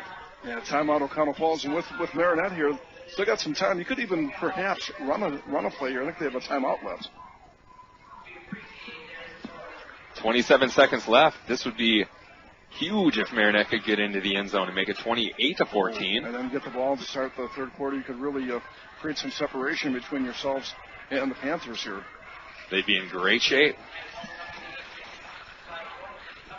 Each team with a turnover, each team with an interception, was no fumbles tonight, but also a blocked punt as well. That Marinette blocked one of Oconto Falls' punts, and so that's been the story. So some miscues here tonight, and Marinette taking advantage of those. Luke Johnson, in that interview, he talks about that fade, and you can tell he likes to throw that because he gets a lot of air under that. They must practice that a lot. This time Jonte has a double team on him. Right up the middle, Marinette goes right to the goal line, and it's a touchdown. Touchdown, Marines. James Jagelski off the left side, and what a great call. They had time to run the ball, and they certainly did, with James Jagelski getting a second score of the night. And I wasn't sure if he got across the plane, but he did, based on the official off to the left. 3 plays, 39 yards for the Marines, capped off by a 7-yard touchdown run from James Jagelski. Juice. We await the extra point. The extra point is bobbled. Jagelski picks it up. He's going to go with the end zone, trying to get 2. He's to the goal line, and he just misses it. He's tackled right at the 1. So the extra point is no good. The score after that is 27-14. Marinette with the lead with 21 seconds left. So close in to the first half. And so close to being 29-14. That would have been nice. Yeah. Jagelski, heads up play because he took it off the ground. And luckily, he's the holder. And fortunately, he didn't keep his knee down because otherwise he'd have been down right there when he got the ball. But he picked it up and managed to get just outside of the goal line. So, but the 2-point attempt, as it turns out, is thwarted by the Panthers. But a 27-14. You know what? To score with under 40 seconds left in the first half, you'll always take that. That's a good way to put an exclamation point on the first half. Marinette 27, Oconto Falls 14. 21 seconds left in the first half. And like we said, Marinette gets the ball to begin the second half. So things looking good right now for the Marines. But still a half to go. You can't get too comfortable. And I'm sure the Marines won't, especially, two reasons. One, they're 0-4. And the other reason is Coach Andy Walters and the assistant coaches won't allow it. Not at all. We have a final in the Menominee Maroon game. Menominee 63, Gladstone 13. And you're happy because you had Nathan Nowak on your fantasy team, so he had 7 touchdowns in the first half. So you're looking good. If that were true, that would be great, yeah. Here's the kick. A little squibber on the ground, picked up by Jacob Peterson, and he just falls down, and Oconto Falls will take over with 20 seconds left. At the 34-yard line, they'll have a first down and 10. They trail 27-14. Gotta wonder if Oconto Falls is kind of kicking themselves a little bit because they tried some trickery where they had somebody other than the quarterback throw the football the last time, and Spencer Hickey got the interception, and that led to another score by Marinette that could end up being huge in this game. Oconto Falls up to the ball. Connor Scray under center. He has Kowalczyk behind him. 3 wide receivers to the right. Scray drops back, under pressure again, lets it go. Jagelski's back, and Jagelski has the interception. Let's see what he can do with it. Up the right side, he has blockers.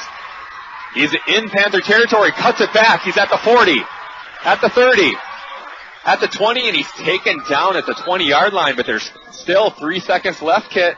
Oh, I thought he was going to go. Wow, that was about a 50-yard return after the interception, and the Panthers kind of going for a broke there. I was shocked they did that. I know what's coming right now. 3 seconds left. Is it time for the fade? Let's see if Jonte Webb splits right, because that's the wide side of the field. Nothing to lose here. Why not? Not at all. Go for the kill. 27-14. Marinette with the lead. Looking good. A big second quarter for the Marines. A big last 2 minutes for the Marines. The Marines with 3 touchdowns in the second quarter so far, trying to make it 4. Johnson back. There's the fade. This time to Jagelski. He's there.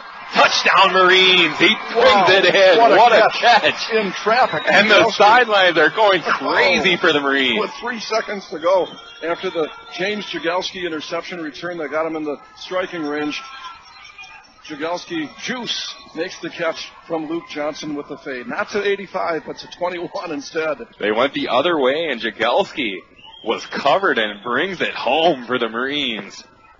And the Panthers have got to be just shell-shocked here at the end of this first half.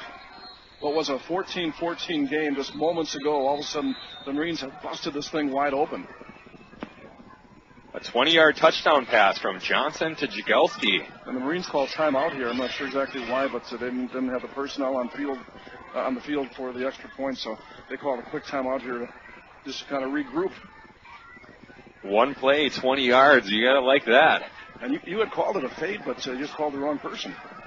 Well, I can't always be right, but I'll take the result. And Luke Johnson, after a sluggish start when he was, I think, 0 for 4 with an interception, all of a sudden he has come back very strong. 4 for 4 in his last 4 with 2 touchdowns. He's now 4 for 8, 79 yards, 2 touchdowns. And again, we'll hear the interview with Luke Johnson that Eric conducted earlier in the week. That will be part of our halftime programming, and looking forward to going through all these big numbers, too. Huge numbers. 4 touchdowns for the Marines in the second quarter.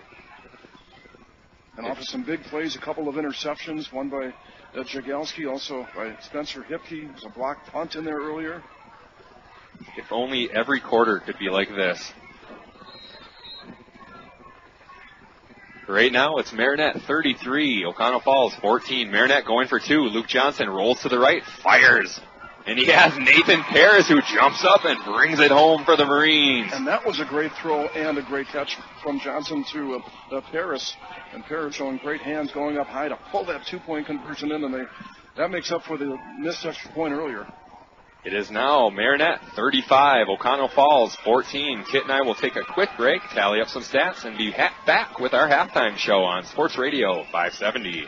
Kim Barrett and all the staff of Tri-City Physical Therapy and Sports Medicine of Marinette are committed to get you back to your quality of life. Tri-City Physical Therapy has been in business for over 25 years and specialize in the treatment of shoulder, knee, and back, as well as general physical therapy. Let them help you overcome pain after an injury or disease. Tri-City Therapy Sports can provide you with the most skilled and personalized rehabilitation treatment plan possible to help you get back on track. Tri-City Physical Therapy and Sports Medicine at 602 Wells Street in Marinette. Bayside Motorsports and Cycle is your full-line service destination, servicing most makes and models of ATVs and motorcycles, from a simple tune-up and oil change to major engine overhauls. Their expanded service department will have you back on your machine fast. Bayside Motorsports and Cycle also specializes in motorcycle and ATV performance work to keep you a step above your competition. Ask about their service specials. Bayside Motorsports and Cycle in Green Bay or at BaysideMotorsports.com.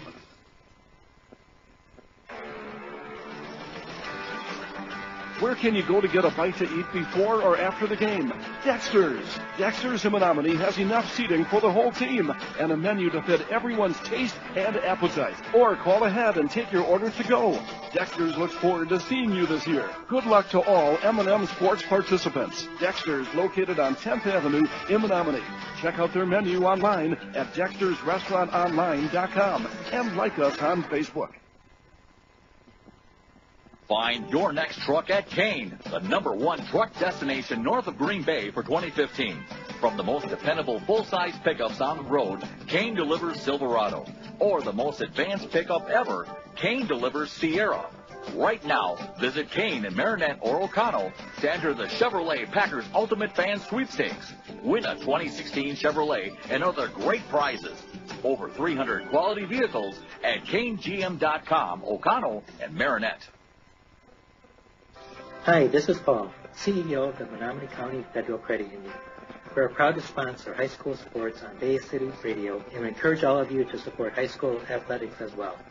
We know there's no better way for our young people to learn the lessons of life than by competing in sports. The Menominee County Federal Credit Union, where you dream the dream, will help make it come true.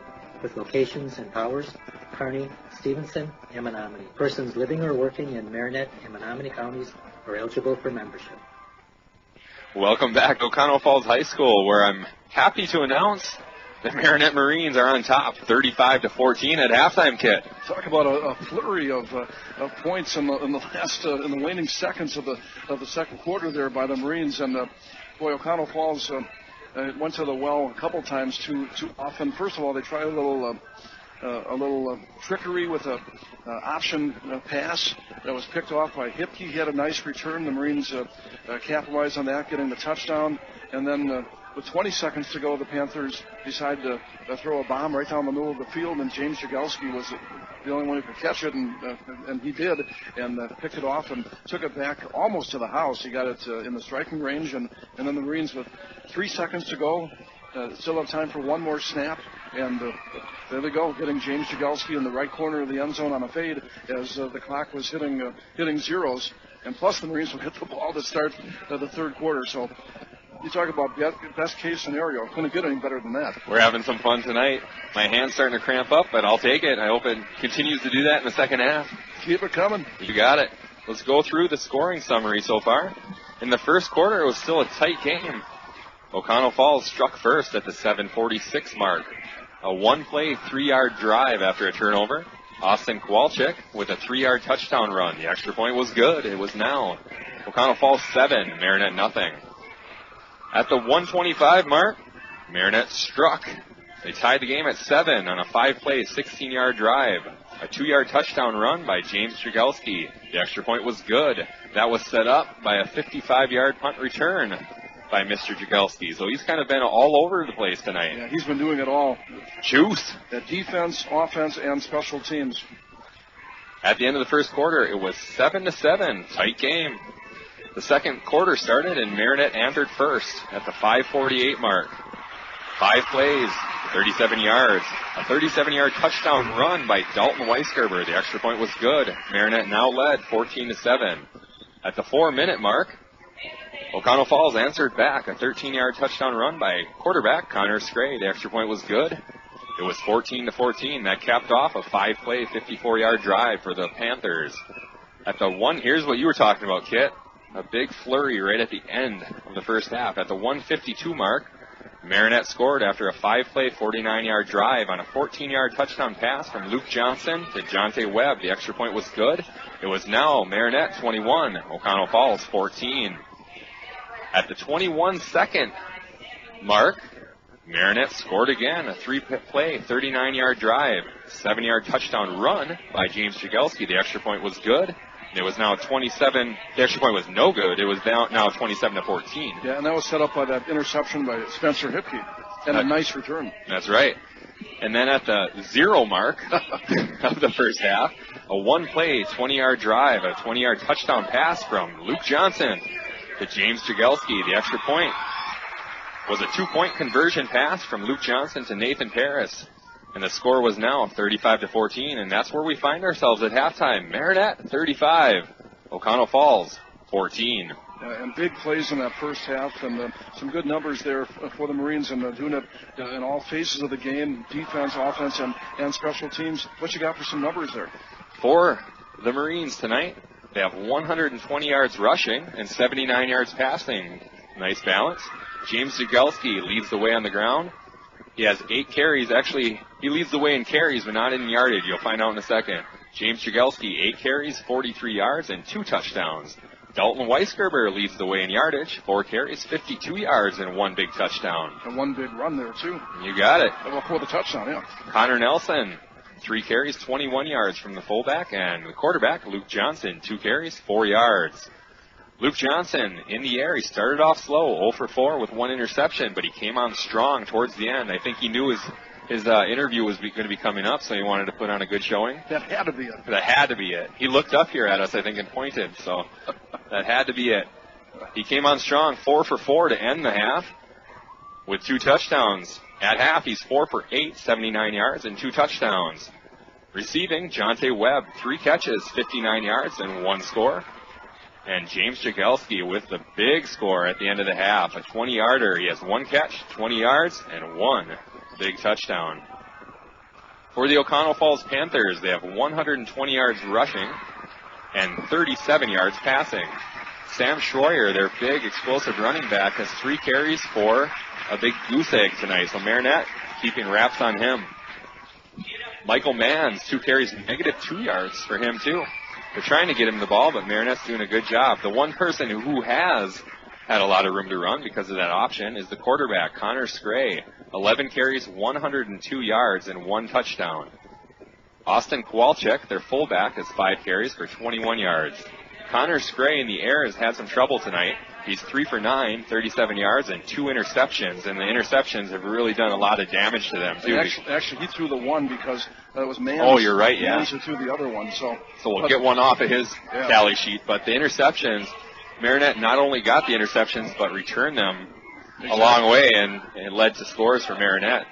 Receiving for Oconto Falls, Jack Huberty has 2 catches, 24 yards, and Michael Manns has 1 catch for 13 yards, and that's where it stands right now. Marinette 35, Oconto Falls 14.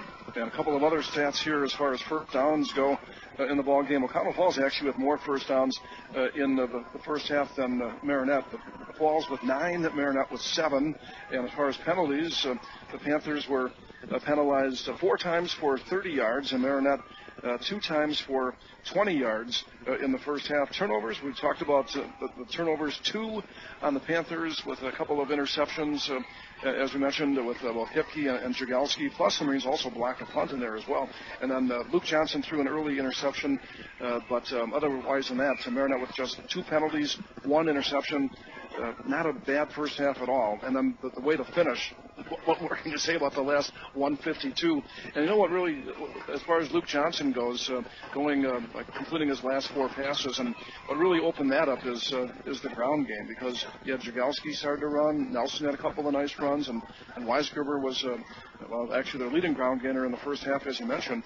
And you could kind of get the feel that, okay, well, hey, maybe they're kind of lulling the Panthers into a false sense of security here, because you got, and don't forget about number 85, and maybe they did a little bit, and all of a sudden Webb came on with 3 catches late in the first half, and they hit Jagalski, as you mentioned, and also hitting Harris on the 2-point conversion too, so things are looking good. And that sets everything up, doesn't it, when you can get positive yardage on the ground, especially on first down. You get 2nd and 5, 2nd and 6, where in previous games it's been 2nd and 13, 2nd and 14, and you're not really surprising anybody by dropping back and passing when it's 2nd and 14, but when it's 2nd and 5, your playbook is wide open, and you have all these playmakers that Marinette has, and you can really use them, and you can see that the coaches, they have it wide open to them tonight, and they're really using all the tricks in their bag tonight. Right, and you mentioned Connor Spray, the quarterback for the Panthers, with over 100 yards on the ground. A lot of that, though, came on maybe the first quarter and just early into the second quarter, and now with the Panthers being down by 3 touchdowns, that will really limit his effectiveness coming up in the second half. Yeah, and Marinette's defensive line is going to really be able to tee off on him, because he's going to have to throw to try to get back into this game. And that's not what they like to do, as was evident in the first half. Well, here we are at halftime as the Panthers band plays on the gridiron here at the intermission here on homecoming night at Oconto Falls. Looking forward to this interview. Earlier in the week, Eric had a chance to catch up with the quarterback for the Marinette Marines, number 23, Luke Johnson, and let's hear that right now here on Sports Radio 570. Eric Bergstrom here with Marinette Marines quarterback Luke Johnson. Luke, thanks for joining me today. No problem, man. It's been a tough start to the season, but I feel like last week the team really started to show some real good signs, in particular the passing game. In the first half against against Wrightstown, I thought the passing game was really clicking. How do you feel the team is coming along after 4 games? I think we're coming along big time, actually. The first 2 games, we got scored on, we got down on each other a little bit, but I mean, this game we kind of turned around with adversity. We came together in the first half. We were only down 21-7. We were really in the game, but I mean, as you can see, the second half kind of unfolded as we didn't want it to see. So I mean, we're getting better gradually, step by step, and that's something good in our program. So we like to see that. Definitely, I thought the passing game in the first half was awesome. I thought the receivers were running really good routes, and you were really crisp, like hitting them quick, like on those quick slants and stuff. It looked really good from where we were sitting up in the booth. I was really impressed. So that is something to build on, definitely. Oh yeah, definitely. I mean, me and Jonte Webb have been throwing the ball since we were in 4th grade, so we got a really good connection. Along with Nate Paris too, he's a really good athlete. So this is actually the first team the DBs and the corners have been well up to standard with our wide receivers. So we had a good competition, so we had to hit them quick and get people open, throw them the ball really away. So yeah. Yeah, exactly. How does it feel to have a weapon like Jonte Webb to throw to? It must be nice to have a receiver to throw to when you're in trouble. He can go up and make a play.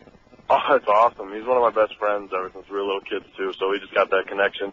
I'll throw up a sign, he'll throw a sign back, and we know what we're doing right away. So we got a lot of confidence in each other. We can feed each other the ball and feed off of that to make another play at next down. So, yep. What's your favorite pass route to throw? Oh, me and Jonte do that fade. I knew that was coming. Yep. If Dave runs a fade, I throw the sign out to him, and he knows right away I'm throwing the ball up. You just got to make a play, show him what's awesome. So, yeah. It seems like you guys do a lot of rollouts. Do you like throwing on the run? It's really come a long way, honestly, with my athletic capability. Like last year, it wasn't my favorite thing because I wasn't getting my shoulders turned toward the target a lot. But I've learned to overcome that now.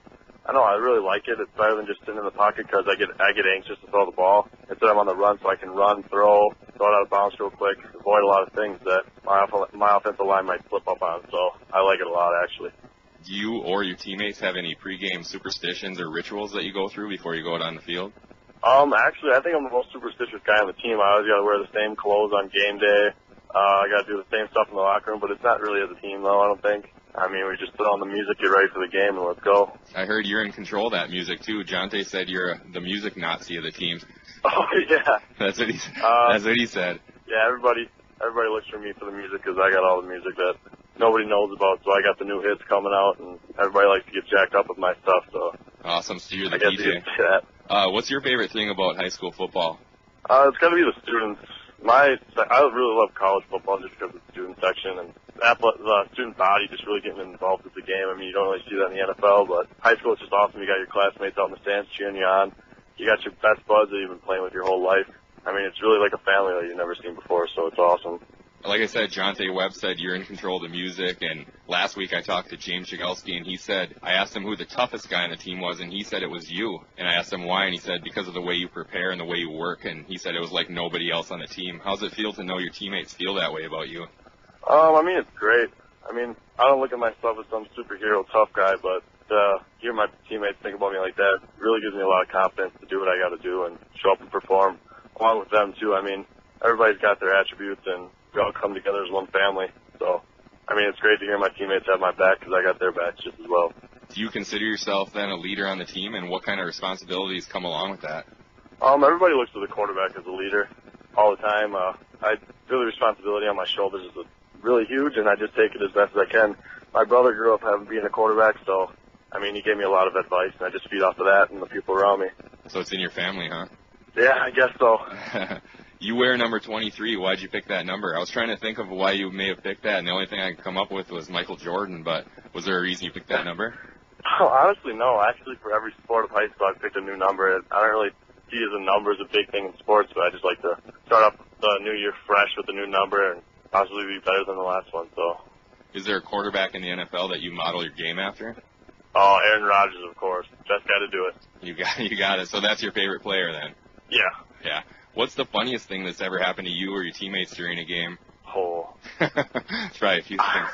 I mean, the funniest thing usually is our last practice. We have an underclassman carry a senior off the practice field, and I mean, the funniest thing is the biggest guys will pick the littlest freshman to carry him off. I think that's always hysterical. Who do you think is the smartest guy on your team, and why do you think that? I think I'd give it up to Kevin Canine, maybe Jonte or Juice, because they're defensive guys and they know what's going on. They can see routes. Kevin Canine can read the offensive line really good and hit holes as hard as he can. Connor Nelson, too, at linebacker. I mean, they're really smart guys. They just read their keys. They know what they're doing, and they can hit the play as hard as they can. You said Juice. I actually talked to him about his Twitter handle, and he told me he was laughing about how that all came to be. Are you on Twitter, and what's your Twitter handle? My Twitter handle is Mr. Chip the Ripper. My brother's nickname was Chip, and there's a rapper actually called Chip the Ripper, so I don't know. I really liked it, but I made it when I was like an 8th grader, a freshman, so. Nice. But my name is actually called Birdman because I have a shirt with a bunch of birds on it, and all my friends call me Birdman, so. If anybody's ever seen a show like Imaginary Friends or whatever, there's a cocoa bird, and I cut my hair so it looks like like a peacock or something, so yeah. Well, Luke, thanks a lot for joining me today. I had a great time, and good luck on Friday. Hey, thanks, man. Thanks for having me. Welcome back to Oconto Falls High School. That was the quarterback of your Marinette Marines, Luke Johnson. I want to thank him a lot for joining me last week. We had a lot of fun in that interview, as you could tell, and he's a great kid. Oh, yeah, he really is, and he's a great leader, and you can tell how much the other players on the team respect him, and hey, that's what you need at that as a field general, as your QB, and they definitely got it with Luke Johnson. That's right. Tonight's halftime show is brought to you by North Motorsports, the area's only full-line dealer of Honda, Can-Am, Ski-Doo, Sea-Doo, and Snapper outdoor products. From their friendly sales staff to their certified service technicians, they've got you covered. Visit North Motorsports at 3711 10th Street in Menominee, or give them a call at 906-863-5592. Also, Kane Chevrolet, driving the game to you, is the #1 truck destination north of Green Bay. Kane Chevrolet, Buick, GMC, Oconto, Marinette. Kane Chevrolet, Chevy Equinox brought Kit and I to this game tonight safely and in style. We love that car. It gets us everywhere. Exactly, and we'll be home next Friday, but still got some road trips on the way. We got this football season, so we'll get it some more use, that's for sure. Finding out a lot of nicknames of all these kids, Kit? Birdman, Juice. Yeah.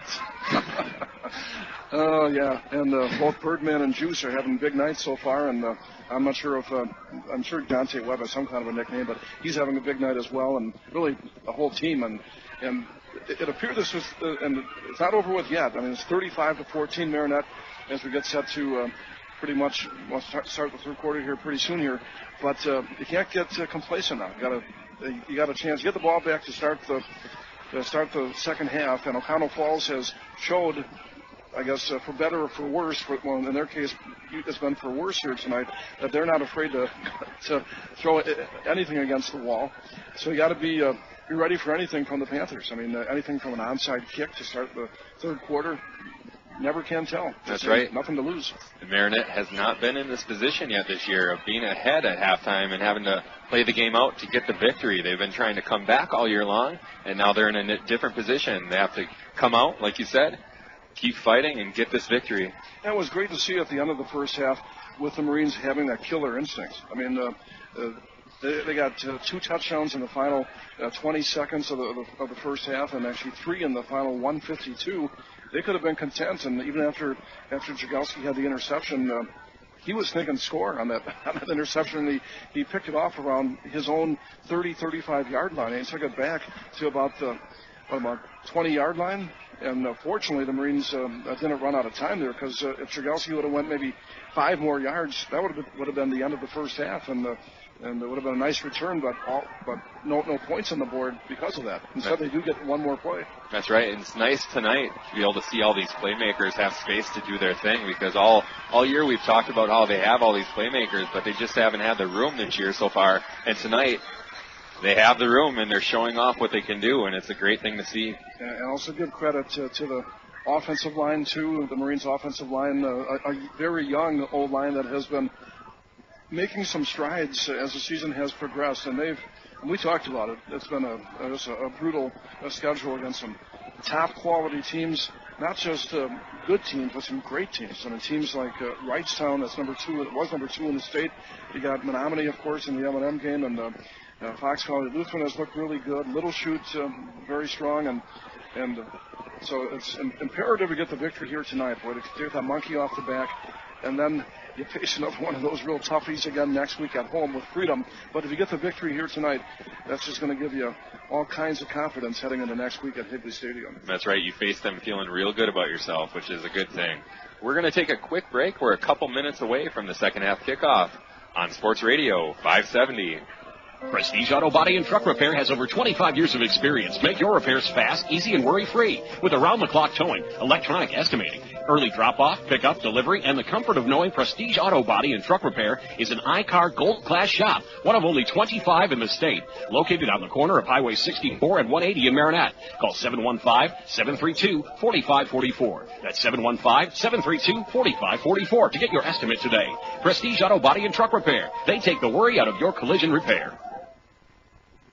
Testigo National Bank, your locally owned independent community bank, supports all local high school sports. Since opening in 1901, they've grown to 5 locations in Testigo, Coleman, Oconto Falls, Gillett, and Marinette. Hometown banking with your neighbors and friends, Testigo National Bank has proudly served the community for over 100 years. Locally owned community banks support and help on local projects. Keep your banking local and speak with a representative today. Good luck to all area high school teams from Testigo National Bank, member FDIC.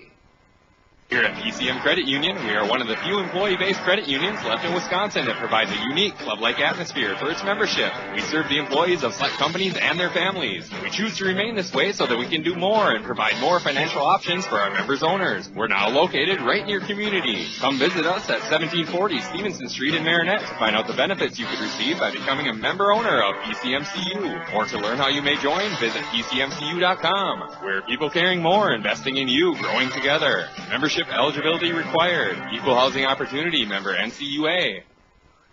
Go west on 180 at the holiday. Save on cars and trucks every day. You're sure to save a bundle when you take that drive. West on 180 to the riverside.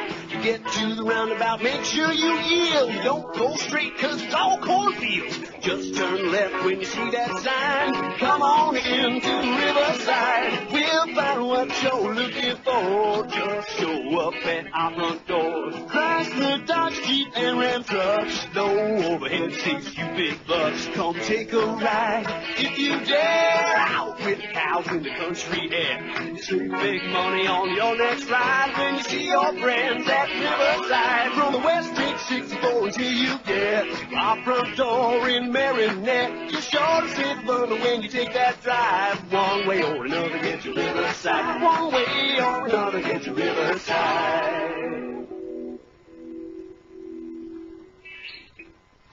Welcome back to Oconto Falls High School, where the Marinette Marines find themselves leading at halftime, 35-14 over the Panthers. I bet they can't wait to get back on this field after scoring 3 touchdowns in the final 152 of the second quarter there to create the separation. As mentioned, 35-14, and the Marines are ready on the field, ready for the kickoff return. So, but like I was saying before, hey, got to play a complete game here, and when you're I don't care what your record is, but especially when you're 0-4, take nothing for granted. That's right, and here's where the running game plays a big, important part, because you can run a clock and really take it to them. We are just about ready to get underway in the second half. Oconto Falls will be kicking off. Kicking left to right on your sports radio, 570 radio dial. The Panthers in their black uniforms, black pants, black jerseys. Marinette, white jerseys, gray pants, purple numbers. Here's the kick. Nathan Paris has it at the 20-yard line. He goes to the right side. He has some room, puts his head down, and barrels forward to the 37-yard line, and that's where the Marines will start the second half. A good place to set up shop right there and see what kind of carryover there is right now, because you got a team that's reeling here. You got a chance to really go for the jugular. Let's see what the Marines do, but I agree with you. Get that ground game going, which it has been coming on strong, so why not keep going to it? Jonte Webb split to the right. Luke Johnson directing traffic. He's in the shotgun, in motion. Goes Jagelski. They give it to the up back. Connor Nelson right up the middle. Might have got 1 or 2. That's his 4th carry of the night. Looks like he got 2 yards. That'll bring up a 2nd down and 8 for the Marines. In terms of number of carries, the Marines really spreading the wealth out more so than usual in this game with Nelson 4 carries. That's, I think, more than he's had in any single game yet this season. Of course, Jagelski getting his usual number of touches, and then Weisgerber having a lot of success as well. I think they may have found someone in Weisgerber, huh? I think you're right. Luke Johnson gets the snap, drops back the pass, fires it over the middle, and it's almost intercepted. It's broken up there.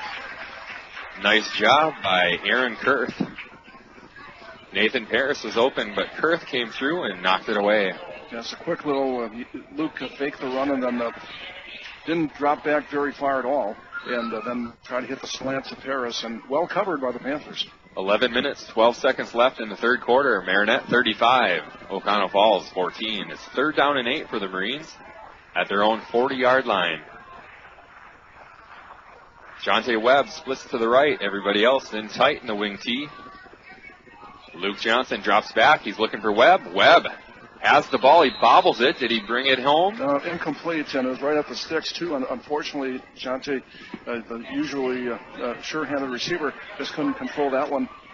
Ball's out of his hands, and it will be 4th down. So this is the best scenario for Oconto Falls. Not only do you get a 3 and out, but you get 2 incompletions and a lot of time to go. So you're not thinking about the clock right now, but less than a minute to get the ball back. They have Michael Manns back to receive this punt. Here's the kick. Manns gets it at the 25-yard line. Tries to go through some Marines. Can't do it. They will take over at the 30-yard line. 1st down and 10 for the Oconto Falls Panthers. They'll be traveling left to right on your sports radio, 570 radio dial. One thing I did notice is Sam Schroyer is not in the game. He looks to be limping on the sideline. Okay, we'll keep an eye on him as he comes back. There's quite a few walking wounded for the Panthers already. There are about 4 or 5 players in civilian clothes into this game here tonight. The Panthers up to the line of scrimmage. Jack Huberty to the right. They fake it to the up back, and Scray keeps it himself, but he has nowhere to go. He's swarmed under by the Marines defense. Scray, the quarterback for the Panthers, over 100 yards in the first half. But as I mentioned at halftime, a lot of that came real early. I think he had like 50 yards before he could blink on the first drive. In the first drive, a lot of that came. That's right. So the Marines doing a good job in starting to really put the corral on that option of Oconto Falls, which really limits what they can do. I think they realize that 8 out of 10 times he keeps it himself, so they're following him. Scray gets a snap. He gives it this time to Kowalczyk, but Kowalczyk is met by a whole bunch of Marines, and they drive him back. Yeah, you're right. Yeah, Canine there and a whole bunch of others, Jesse Johnson and many more. 5 or 6 Marines on Kowalczyk that time, and 3rd and long for the Panthers. I saw Jesse Johnson bust in there to help out with that tackle. 3rd down and 9 for the Panthers. Huberty to the right. He's guarded tightly by Luke Johnson. Scray drops back. He's looking deep. He fires. Has a man through his hands. Incomplete. That'll bring up a 4th down at their own 32-yard line for the Panthers. Scray's having all kinds of trouble tonight in the passing game. Yeah, that wasn't actually that bad of a pass, though. I thought probably could have been caught, but you are right, though. The Panthers as a whole, they got a couple of interceptions, one by Scray, one when they tried some razzle-dazzle that was ineffective, and as a matter of fact, intercepted by the Marines. Back for the Marines is James Jagelski. He stands at his own 32-yard line. See if he can get some room again. Here's the kick, a low line drive. It hits at the 40, takes a Panther bounce all the way down to the 29-yard line, and that's where the Marines will take over. They lead 35-14 with 9 minutes, 20 seconds left in the 3rd quarter. And that was a wise punt by the Panthers as they punted it away from number 21 for the Marines, James Jagelski, who has been doing it in all kinds of fashions here. At a 55-yard punt return that set up a touchdown. He had about a 50-yard return of an interception that set up another touchdown that he ended up scoring. Plus, he caught a pass, and he has 2 touchdowns on the ground. What more could he have done in that first half? He has a lot of hop in his step tonight. Luke Johnson in the shotgun. In motion, Weisgerber. Fake it to him. Johnson fires it out to the right to Jagelski. He has it a 1st down and a lot more. He's at midfield. 40, 30, 20, 10, 5. Touchdown, Marines. What a play. What more can you do? There's the answer right there. He answered you. Yeah, out in the flat, James Jagelski wide open. Luke Johnson gets it to him, and the rest is history as Jagelski down the right sidelines. Nobody, angle or not, was going to catch him, and he takes it to the house. A 70-yard touchdown pass from Luke Johnson. 4 touchdowns for James Jagelski here tonight. To Juice. Luke Johnson, Birdman, throws a 70-yard touchdown pass to Juice. Birdman to Juice. What is this gotten into here? We await the extra point.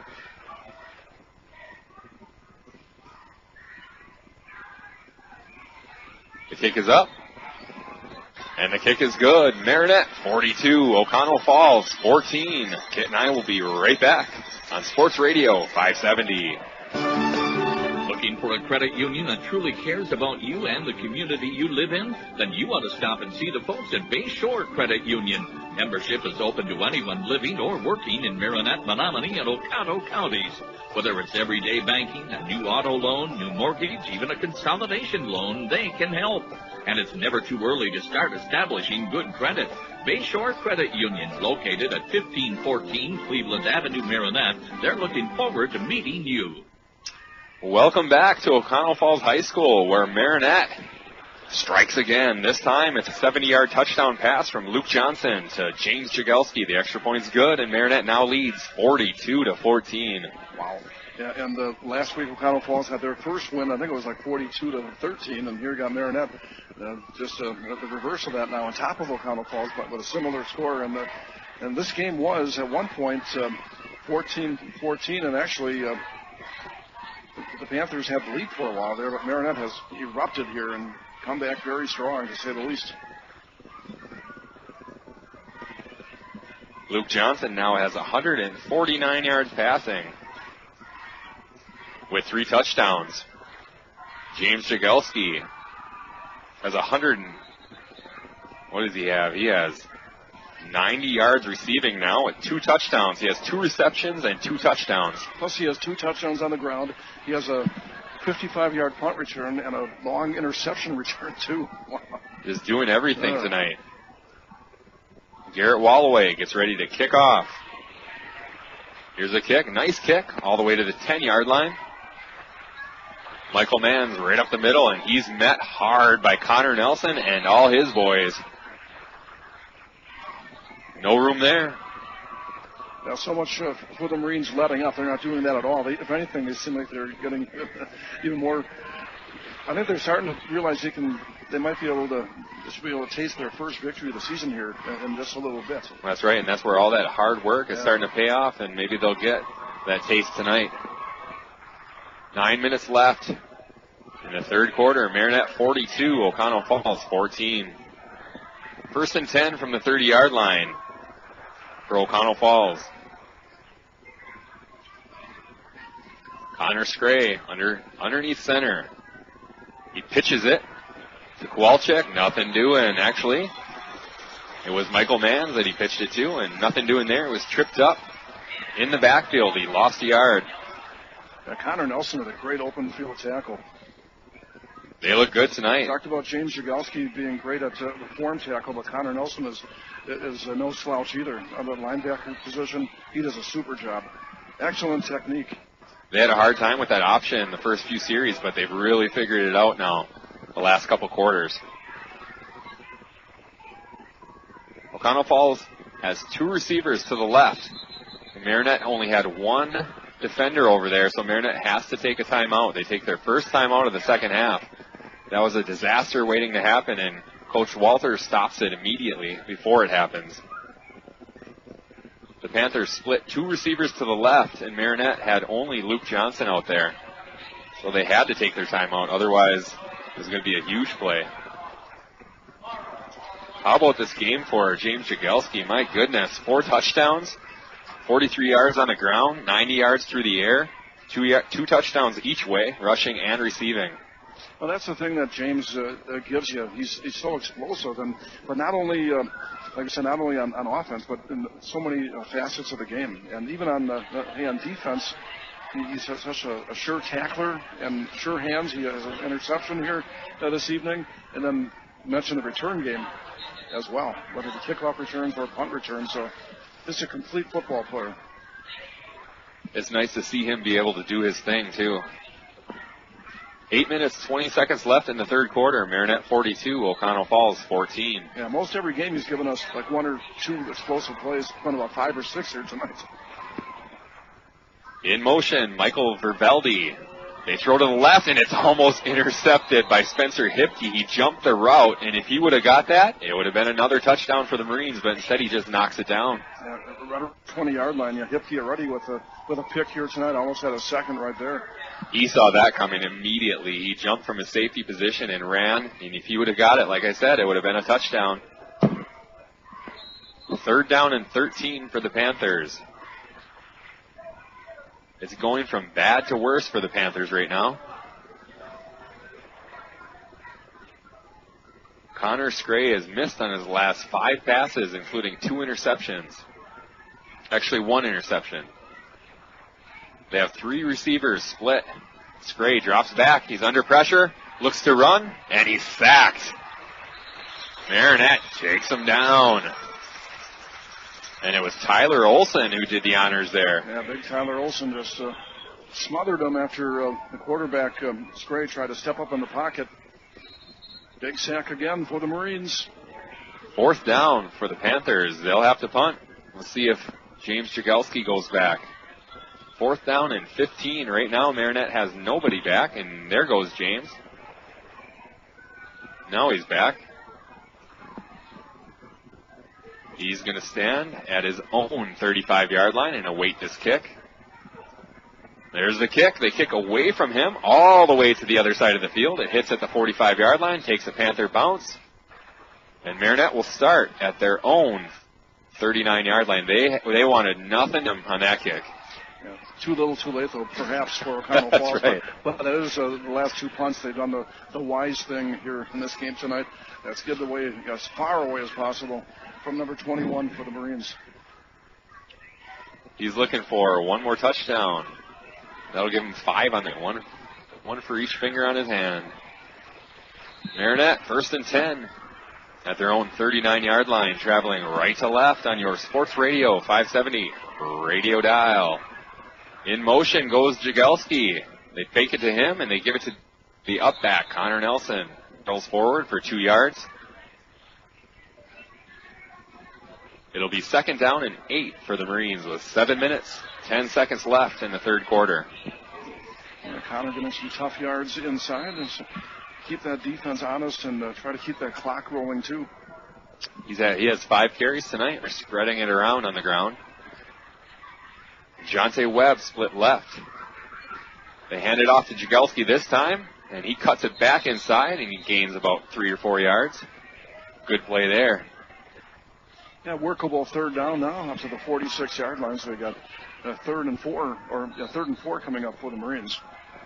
See, that inside handoff really works if they're not getting pressure up the middle, and you can see it's a nice play if they can hold their blocks. Yeah, and the Panthers only have that 3-man front. They play this 3-3 stack, as they call it, and less guys to block. In motion, Weisgerber, they give it to him. Off the right side, he has a lot of room. There he goes. Oh, he had one man to beat, and he gets taken down after a gain of about 8 yards. Yeah, you almost made him miss, but like you said, 8-yard pickup, 1st down to the 45 into Panthers territory, and Dalton Weisgerber having a night here. 60 yards on 5 carries. He's averaging 12 yards a carry. Not bad. 1st down and 10 for the Marines at the Panthers' 44-yard line. Jonte Webb splits left. 6 minutes left in the third quarter. In motion goes Jagelski. He gets it, and he has room. And he almost broke it, but he picked up 13 yards. He had one more man to beat, and he got tripped up. That offensive line is creating huge holes right now. Yeah, they certainly are doing a super job. And they've been doing it not only in run blocking, but also in pass blocking as well. Luke Johnson not getting a whole lot of pressure at all. Jagelski didn't get touched until he was about 6 yards downfield on that run. 1st down and 10 for the Marines at the Panthers' 30-yard line. Jonte Webb split left. In motion goes Weisgerber. They give it to Nelson right up the middle, and there he goes. Almost picked up the 1st down all by himself right at the sticks. Yeah, Connor's had a couple of nice runs here. He's been very efficient. 34 yards on 6 carries for Nelson tonight. That's 3 different backs, the last 3 carries, all getting close to 10 yards or more, including Nelson getting about 9.5 that time. Jonte Webb splits to the right. It's 2nd down and 1 for the Marines. Luke Johnson puts Weisgerber in motion. He pitches it to Weisgerber. He has the edge on the right side, puts his head down, and gains 7 yards, and that's a 1st down for Marinette. Here's a little option that the Marines run. Taking a little page out of Oconto Falls' playbook there. Luke Johnson running a little option and pitching it just at the right time to Weisgerber. And as you mentioned, Dalton gets the 1st down. See, you keep them honest by those inside runs. They had to respect Connor Nelson, the fake to him, and he pitched it to Weisgerber off the right side. A nice gainer there for Marinette. 1st down and 10 from the 13-yard line. Jonte Webb split right. In motion, Jagelski, they give it to him. He has the edge, and he has the touchdown for Marinette. 13-yard touchdown run for James Jagelski. Now there's the 5th touchdown of the night for James Jagelski. He's got 3 on the ground, 2 receptions here tonight for touchdowns. Not to mention what he's done on special teams on defense. So a great all-around game for James Jagelski and the Marines. All of a sudden, and they're ever since the last 2 minutes of the second quarter, the route was on with a flurry of scores, 3 touchdowns in the last 2 minutes of the second quarter, and it continues on into the third quarter here. We await the extra point. It's 48-14 right now. Garrett Wallaway comes on. He kicks it. And it's good. That brings us to the score. Marinette 49, Oconto Falls 14. We'll be back after these messages on Sports Radio 570. Kim Barrett and all the staff of Tri-City Physical Therapy and Sports Medicine in Marinette are committed to get you back to your quality of life. Tri-City Physical Therapy has been in business for over 25 years and specializes in the treatment of shoulder, knee, and back, as well as general physical therapy. Let them help you overcome pain after an injury or disease. Tri-City Therapy and Sports can provide you with the most skilled and personalized rehabilitation treatment plan possible to help you get back on track. Tri-City Physical Therapy and Sports Medicine at 602 Wells Street in Marinette. Welcome back to Marinette Marine Football. Marinette leads 49-14 with 4 minutes, 24 seconds left in the third quarter. And James Jagelski, have yourself a night, young man. Yeah, and Marinette Marines as a team having themselves a night. And, earlier, maybe even into about halfway through the second quarter, I thought this thing was going down to the wire. It looked like it. I thought it was going to be a Donnybrook heading right down to the final gun, but that is not going to be the case, and I'm very, very pleased about that. Wow. Yeah, and Oconto Falls, I think they're just stunned right now. They got stunned at the end of the first half, and that may have been a knockout blow right there, but it continues on here in the second half. Still a long way to go. It's only really halfway through the third quarter almost. Yeah, it's going to go fast now with the running clock, unless if the Panthers can get back on the board here. Running clock with the Marines being on the good end of it. Feels good, huh? Feels great. Here's the kick. A high kick all the way to the 20-yard line. Taken there. Off to the right side. There's room. He goes to the 30, to the 40, to the 45, and Spencer Hipke comes in and saves more yardage. Michael Vervelde was the one who caught that return, and he took it all the way up to the 46-yard line, and that's where they'll start. Spencer Hipke hustling on special teams to bring him down, and Hipke's been very impressive on defense, on special teams, and also with a pick, and almost had a second pick on defense as well. And he's coming along as well for the Marines. I think he's going to be a big player. I've been impressed with him this year so far. Well, if Oconto Falls ever had to throw, they really need to do it now. Connor Scray underneath center. Vervelde in motion. They give it to Kowalczyk right up the middle. Nothing doing there. He may have gained a yard. I'm impressed with how Marinette's really handled this option after the first 2, maybe 3 series. Trying to look for Schroyer. He's been gone for a while, and his helmet's off. He's on the sideline. Okay, well, that has not helped Oconto Falls' cause at all. But even before he came out, though, the Marines were really turned this thing around big time. When your leading rusher has 0 yards, it's usually not a good recipe for victory. Oconto Falls, second down and 8 from their own 47-yard line. Scray back. He's under pressure, and he's taken down by Jesse Johnston. How many times has that happened tonight from the blind side? And Jesse from the left defensive end position, he's having a whale of a game as well. And the Marines, the whole team right now, having a whale of a game. Connor Scray is going to be sore tomorrow. And Marinette, right now, when you're up big time, you can just pin those ears back on the defensive line, and especially when they're in, because of down and distance, they're in a throwing situation. Boy, the Marines just licking their chops right now. You know who else can lick their chops? The safeties, too, because the ball's going to be in the air probably a lot now. Spencer Hipke is back there. Third down and 12 for the Panthers. Scray back. He fires it. It's batted up in the air and incomplete. Kevin Canine wanted that interception really bad, but he couldn't get there. Now, the Marines have had a couple of interceptions with long returns, but none for a touchdown yet. Right now, the operative word is yet, because that could happen yet the way things are going here tonight. And look who's back for this punt. It's Juice. James Jagelski is back. Yeah, the Marines, well, you'll see if they kick it to James, because the last couple of times they've kicked it as far away from Jagelski as possible, which is a wise move by the Panthers. James standing at his own 22-yard line. He awaits this kick. Here's the snap.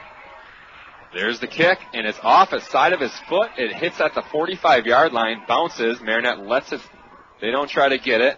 The ball stops at Marinette's 40-yard line. That's where the Marines will start with 1 minute, 13 seconds left in the third quarter. Running clock right now. Tonight's game brought to you by North Motorsports, the area's only full-line dealer of Honda, Can-Am, Ski-Doo, Sea-Doo, and Snapper outdoor products. From their friendly sales staff to their certified service technicians, they've got you covered. Visit North Motorsports at 3711 10th Street in Menominee or give them a call at 906-863-5592. Also, Kane Chevrolet driving the game to you as the #1 truck destination north of Green Bay. Kane Chevrolet, Buick, GMC, Oconto, Marinette. Marinette up to the line of scrimmage. Luke Johnson hands it right up the middle to Connor Nelson. He breaks free. He was hit in the backfield, and he's still fighting, and he gains 5 yards. How about that run? Yeah, Connor Nelson. He's a tough runner, that's for sure, and coming on strong. This is the best game he's had rushing this whole season. He's looked really good. The whole team, really, I'd say this is the best game rushing they've had all year. Yeah, and for Connor in particular, the most carries he's had in any given game so far. And nice presence. As mentioned, he can get some tough inside yards for the Marines. Fourth quarter coming up. We'll see how long the Marine starters end up going into the fourth quarter with this running clock. It's going to be a fast fourth quarter. Like Kit said, that's the end of the third quarter. Marinette 49, Oconto Falls 14. We'll be right back with the start of the fourth quarter on Sports Radio 570. Bayside Motorsports and Cycle is your full-line service destination, servicing most makes and models of ATVs and motorcycles, from a simple tune-up and oil change to major engine overhauls. Their expanded service department will have you back on your machine fast. Bayside Motorsports and Cycle also specializes in motorcycle and ATV performance work to keep you a step above your competition. Ask about their service special. Bayside Motorsports and Cycle in Green Bay or at BaysideMotorsports.com.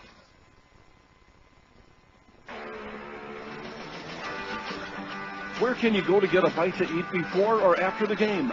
Dexter's. Dexter's in Menominee has enough seating for the whole team and a menu to fit everyone's taste and appetite. Or call ahead and take your order to go. Dexter's looks forward to seeing you this year. Good luck to all M&M Sports participants. Dexter's, located on 10th Avenue in Menominee. Check out their menu online at dextersrestaurantonline.com and like us on Facebook. Welcome back to Oconto Falls, where the Marines start the fourth quarter ahead, 49-14. I see that Schroeder's back out there now in defense for Oconto Falls at the left corner. He hasn't played offense in a few series at all. Here's a snap. They give it to Jagelski off the right side. This time he stopped for a 2-yard gain. Dangerous every time he touches the ball. And we mentioned this right from the get-go when the season started with James Jagelski. I mentioned this earlier. Pretty much every game this year, except maybe I think the Wrightstown game, he's had an explosive play. But he's had a variety of them here tonight, and he's just that type of player. And every team needs at least one of those where he's a threat to go the distance on any given play, and he can hurt you in many different ways. 3rd down and 3 for the Marines. In motion, Jagelski. They give it to the up back. Connor Nelson fights for the first down, but he's not going to get it.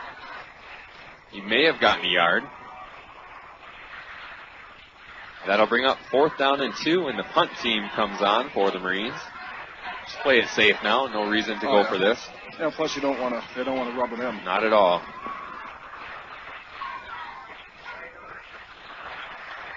I tell you, the way Oconto Falls came out here tonight on homecoming, they're coming off their first win in a long time, and with the crowd here tonight, and they took it to Marinette early, but man, after that initial onslaught, forget about it. Here's the punt. Off the side of his foot. It goes down to about the 27-yard line. That's where Oconto Falls will take over. 1st down and 10. Coleman beat Crivets tonight, 49-0. A big rout for the Cougars. Cougars looking very impressive. Undefeated this year, I believe. Yeah. Menominee had a big win. Marinette's having a big win tonight, it looks like. Good night for area teams. 1st down and 10 from the 28-yard line for the Panthers. Connor Scray brings his troops to the line. Jack Huberty splits to the right. Oconto Falls takes a timeout. I'll mention that tonight's broadcast, again, is being brought to you by North Motorsports, the area's only full-line dealer of Honda, Can-Am, Ski-Doo, Sea-Doo, and Snapper outdoor products. From their friendly sales staff to their certified service technicians, they've got you covered. Visit North Motorsports at 3711 10th Street in Menominee or give them a call at 906-863-5592. Also, Kane Chevrolet driving the game to you as the #1 truck destination north of Green Bay. Kane Chevrolet, Buick, GMC, Oconto, and Marinette. A couple of programming notes here on Sports Radio 570. Got the Badgers tomorrow against Troy at Camp Randall. 12:30 words kickoff at 2:30. And don't forget on Monday, the Bill Michaels Show at a new time on Sports Radio 570. You'll be able to call the big unit if you'd like and get in on the show. Yeah, and starting at 11 a.m. 11 to 2 will be the live Bill Michaels Show on Sports Radio 570 come Monday. And we're back underway. 9 minutes, 49 seconds left in the game. Connor Scray hands it off straight up the middle. Jacob Peterson this time, the fullback, gets the carry. Gained about 3 yards on that carry. We got a Panther down on the turf here, an injury, so that will stop the clock here. There's a running clock, but with an injury, they do stop the clock, of course. We're going to take a quick timeout while they attend to the player on the field, and we'll be right back on Sports Radio 570. Find your next truck at Kane, the #1 truck destination north of Green Bay for 2015. From the most dependable full-size pickups on the road, Kane delivers Silverado. Or the most advanced pickup ever, Kane delivers Sierra. Right now, visit Kane in Marinette or Oconto to enter the Chevrolet Packers Ultimate Fan Sweepstakes. Win a 2016 Chevrolet and other great prizes. Over 300 quality vehicles at KaneGM.com, Oconto, and Marinette. Hi, this is Paul, CEO of the Menominee County Federal Credit Union. We're proud to sponsor high school sports on Bay City Radio, and we encourage all of you to support high school athletics as well. We know there's no better way for our young people to learn the lessons of life than by competing in sports. The Menominee County Federal Credit Union, where you dream the dream, will help make it come true, with locations in Powers, Kearney, Stevenson, and Menominee. Persons living or working in Marinette and Menominee counties are eligible for membership. Prestige Auto Body and Truck Repair has over 25 years of experience to make your repairs fast, easy, and worry-free. With around-the-clock towing, electronic estimating, early drop-off, pick-up, delivery, and the comfort of knowing Prestige Auto Body and Truck Repair is an I-Car Gold Class shop, one of only 25 in the state. Located on the corner of Highway 64 and 180 in Marinette. Call 715-732-4544. That's 715-732-4544 to get your estimate today. Prestige Auto Body and Truck Repair. They take the worry out of your collision repair. Peshtigo National Bank, your locally owned independent community bank, supports all local high school sports. Since opening in 1901, they've grown to 5 locations in Peshtigo, Coleman, Oconto Falls, Gillett, and Marinette. Hometown banking with your neighbors and friends, Peshtigo National Bank has proudly served the community for over 100 years. Locally owned community banks support and help fund local projects. Keep your banking local and speak with a representative today. Good luck to all area high school teams from Peshtigo National Bank, member FDIC. Welcome back to Marinette Marines football, where the Oconto Falls Panthers player is being helped off the field. We hope he's going to be okay. And one of the big linemen, number 77, right leg injury, the way it looks. 9 minutes, 28 seconds left in this game. Marinette 49, Oconto Falls 14. Scray back, throws deep. He has a man, and it's complete to Bryce Delzer. All the way into Marinette territory to the 46-yard line. Nice play there. That's their first down in quite a while. Picks up 23 yards. Yeah, first downs are even at 10, but anything but even on the scoreboard here tonight. Running clock. We're under 9 minutes now. First down and 10 for the Panthers.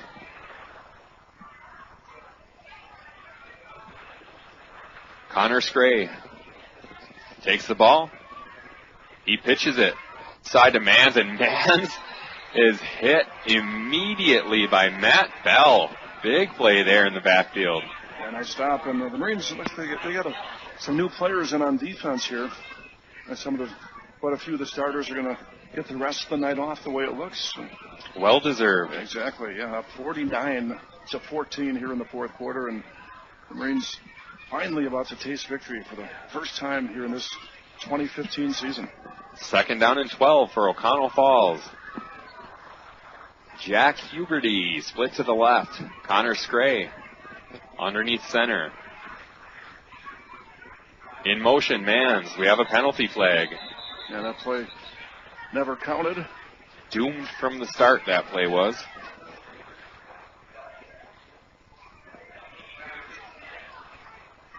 It's actually against Marinette, it looks like.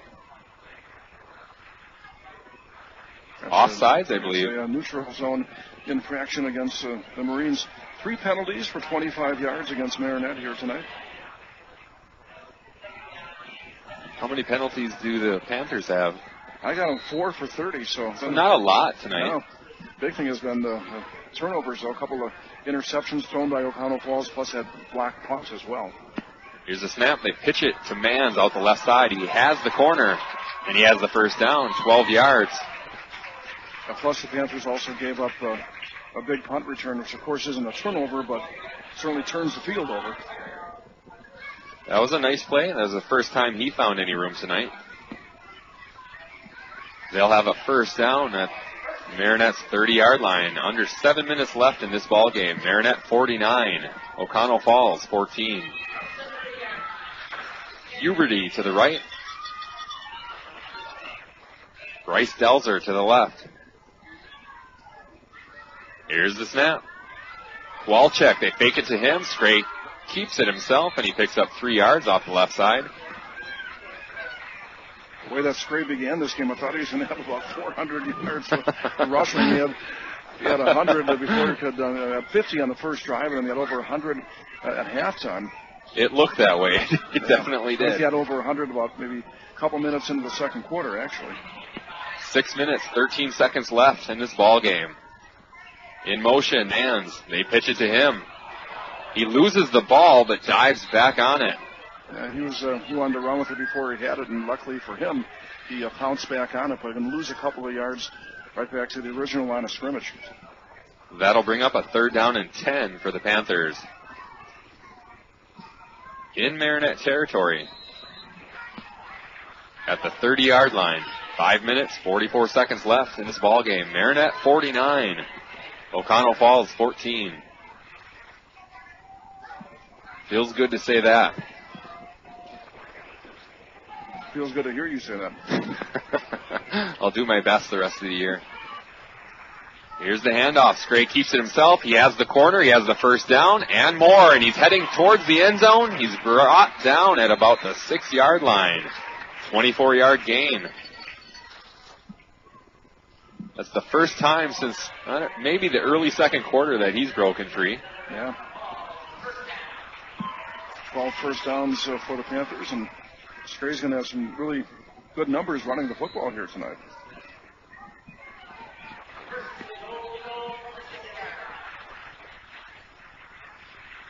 First and goal from the 6.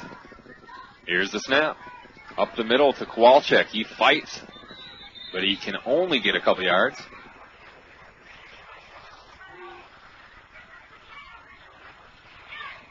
They give him all the way to the 2-yard line, it looks like. Maybe the 3. Second down and goal from the 3-yard line.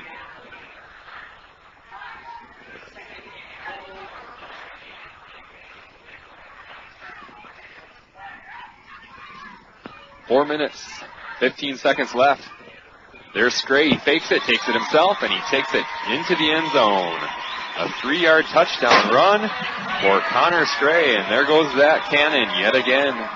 Well, first time in a long time. Fortunate that we've heard that cannon, because that was a huge run for the Marinette Marines, and the Panthers finally get back into the scoring column after a long absence there. But it was 49-14, now 49-20. We await the extra point. 4 minutes, 12 seconds left in this ball game. Oconto Falls is going to go for 2, it looks like, and they are. Scray takes it himself. Powers forward. Did he get it? He did. The 2-point conversion is good. The score is now Marinette 49, Oconto Falls 22 after that 2-point conversion by Connor Scray. Tonight's broadcast brought to you by North Motorsports, the area's only full-line dealer of Honda, Can-Am, Ski-Doo, Sea-Doo, and Snapper outdoor products. From their friendly sales staff to their certified service technicians, they've got you covered. Visit North Motorsports at 3711 10th Street in Menominee or give them a call at 906-863-5592. Also, Kane Chevrolet, driving the game to you as the #1 truck destination north of Green Bay. Kane Chevrolet, Buick, GMC, Oconto, and Marinette. The Marines will have the hands team out there right now as the Panthers will undoubtedly try the onside kick here. 49-22, Marinette with the lead. Connor Scray with 2 touchdowns on the ground tonight and 131 yards on 15 carries. Yeah, but as you mentioned, the bulk of that came very early in this game. The Marines finally they found a way to slow down that option. One way to slow it down was by scoring points yourself and making them become one-dimensional. They do not try the onside kick. Nathan Paris has it, busts it right up the middle, and he brings it all the way to the 38-yard line, and that's where Marinette will take over, leading 49-22. 4 minutes left in this ball game. And let's see if the starters see if Luke and company are still out there or not. Marine JVs won huge the other night, by the way, over Oconto Falls. Congratulations to them. I think it was I want to say 62-14. Putting up some big numbers. Yeah, that was great to see. We'll see them in the upcoming years, the varsity squad. And we got Matt Eldridge at quarterback now. Matt, the backup to Luke Johnson. Eldridge in the shotgun. Awaits the snap. He gets it, hands it off right up the middle. Adam Wall with the carry. Wall fights forward, picks up 5 yards after getting hit right at the line. I think he had a couple of nice runs towards the end of the Wrightstown game, didn't he? He did. Adam Wall in the year has 4 carries, now 5. And he has 34 yards. Wow. 2nd down and 5 for the Marines. Under 3 minutes left in this game. Under 3 minutes left until the first victory of the season for the Marinette Marines. Eldridge waits the snap. That's it. He hands it off to Max Drees. And Drees with a nice run. 10 yards. Right now it doesn't matter who they plug in there, huh? Offensive line doing their job tonight. Give them a lot of credit. I know we've talked about Luke Johnson. We've talked about Jonte Webb and Jagelski and Weisgerber. But they couldn't do their thing if the offensive line wasn't doing their thing. So give them a lot of credit. Yeah, exactly. And some of these younger ball players, too, getting a chance to get in on the action and do some positive things. Nice to see. We got a whistle here. Oconto Falls wants a timeout. Oconto Falls takes a timeout. We'll take one as well on Sports Radio 570. Looking for a credit union that truly cares about you and the community you live in? Then you want to stop and see the folks at Bayshore Credit Union. Membership is open to anyone living or working in Marinette, Menominee, and Oconto counties. Whether it's everyday banking, a new auto loan, new mortgage, even a consolidation loan, they can help. And it's never too early to start establishing good credit. Bayshore Credit Union, located at 1514 Cleveland Avenue, Marinette. They're looking forward to meeting you. Welcome back to Marinette Marines football, where we're 2 minutes and 12 seconds away from the first victory of the season for the Marines. Yeah, putting a little dash in the W column for Marinette, that's going to feel good. And after 4 straight losses, and the Marines will go to 1-4 on the season, first win in the Northeastern Conference, and we'll see another tough opponent from that conference, from this conference, coming up next week with Freedom at Higley Stadium. Matt Eldridge. We'll worry about them next Friday, though. You got it. He awaits the snap. He gets it. Hands it off to Wall right up the middle, and he barrels through for 13 yards. Yeah, barreling is the right description right there. He's just knocking Panthers all over the place, and Wall running with reckless abandon here. My goodness. showing some speed, and once he got to the cornerbacks, I don't think they wanted any part of him. But they had no choice as he put his head down and ran right into him. I think he wanted a part of them. Well, he got a part of them, more than a part. 1 minute, 40 seconds left in this ball game. Eldridge waits the snap. He gets it. Wall again, right up the middle. And again, it's the exact same play. This time, instead of 13, he gets 12. Right up the middle, and he barrels his way forward for 12 yards. Wall in 3 carries, 30 yards that quickly. Yeah, so runs like that, and that'll certainly get the attention of your coaching staff. 1 minute, 12 seconds left in the ball game. Eldridge gets the snap, gives it to Drees. Drees cuts inside, spins. Actually, it might have been Hipke. I think it was Hipke. Spencer Hipke gets a carry. Nice pick up there, 10 yards.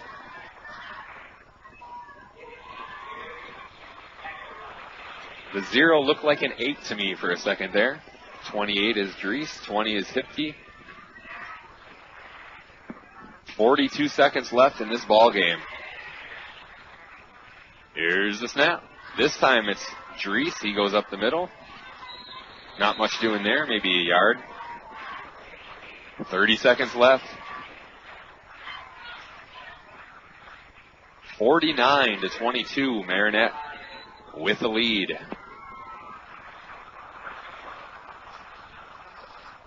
This will be the last snap of the ball game. Here's the snap. They give it to Wall right up the middle. This time he's met, but it still took 7 Panthers to bring him down. And that is how things are going to wrap up here, Eric. That is how we wrap it up. What a great way to wrap it up, and what a great night to be a Marinette Marine. They get their first victory of the season, 49-22 over the Oconto Falls Panthers. Kit and I will take a break, tally up some stats, and be back with the postgame show on Sports Radio 570. Kim Barrett and all the staff of Tri-City Physical Therapy and Sports Medicine of Marinette are committed to get you back to your quality of life. Tri-City Physical Therapy has been in business for over 25 years and specializes in the treatment of shoulder, knee, and back, as well as general physical therapy. Let them help you overcome pain after an injury or disease. Tri-City Therapy and Sports can provide you with the most skilled and personalized rehabilitation treatment plan possible to help you get back on track. Tri-City Physical Therapy and Medicine at 602 Wells Street in Marinette. Bayside Motorsports and Cycle is your full-line service destination, servicing most makes and models of ATVs and motorcycles, from a simple tune-up and oil change to major engine overhauls. Their expanded service department will have you back on your machine fast. Bayside Motorsports and Cycle also specializes in motorcycle and ATV performance work to keep you a step above your competition. Ask about their service specials. Bayside Motorsports and Cycle in Green Bay or at BaysideMotorsports.com.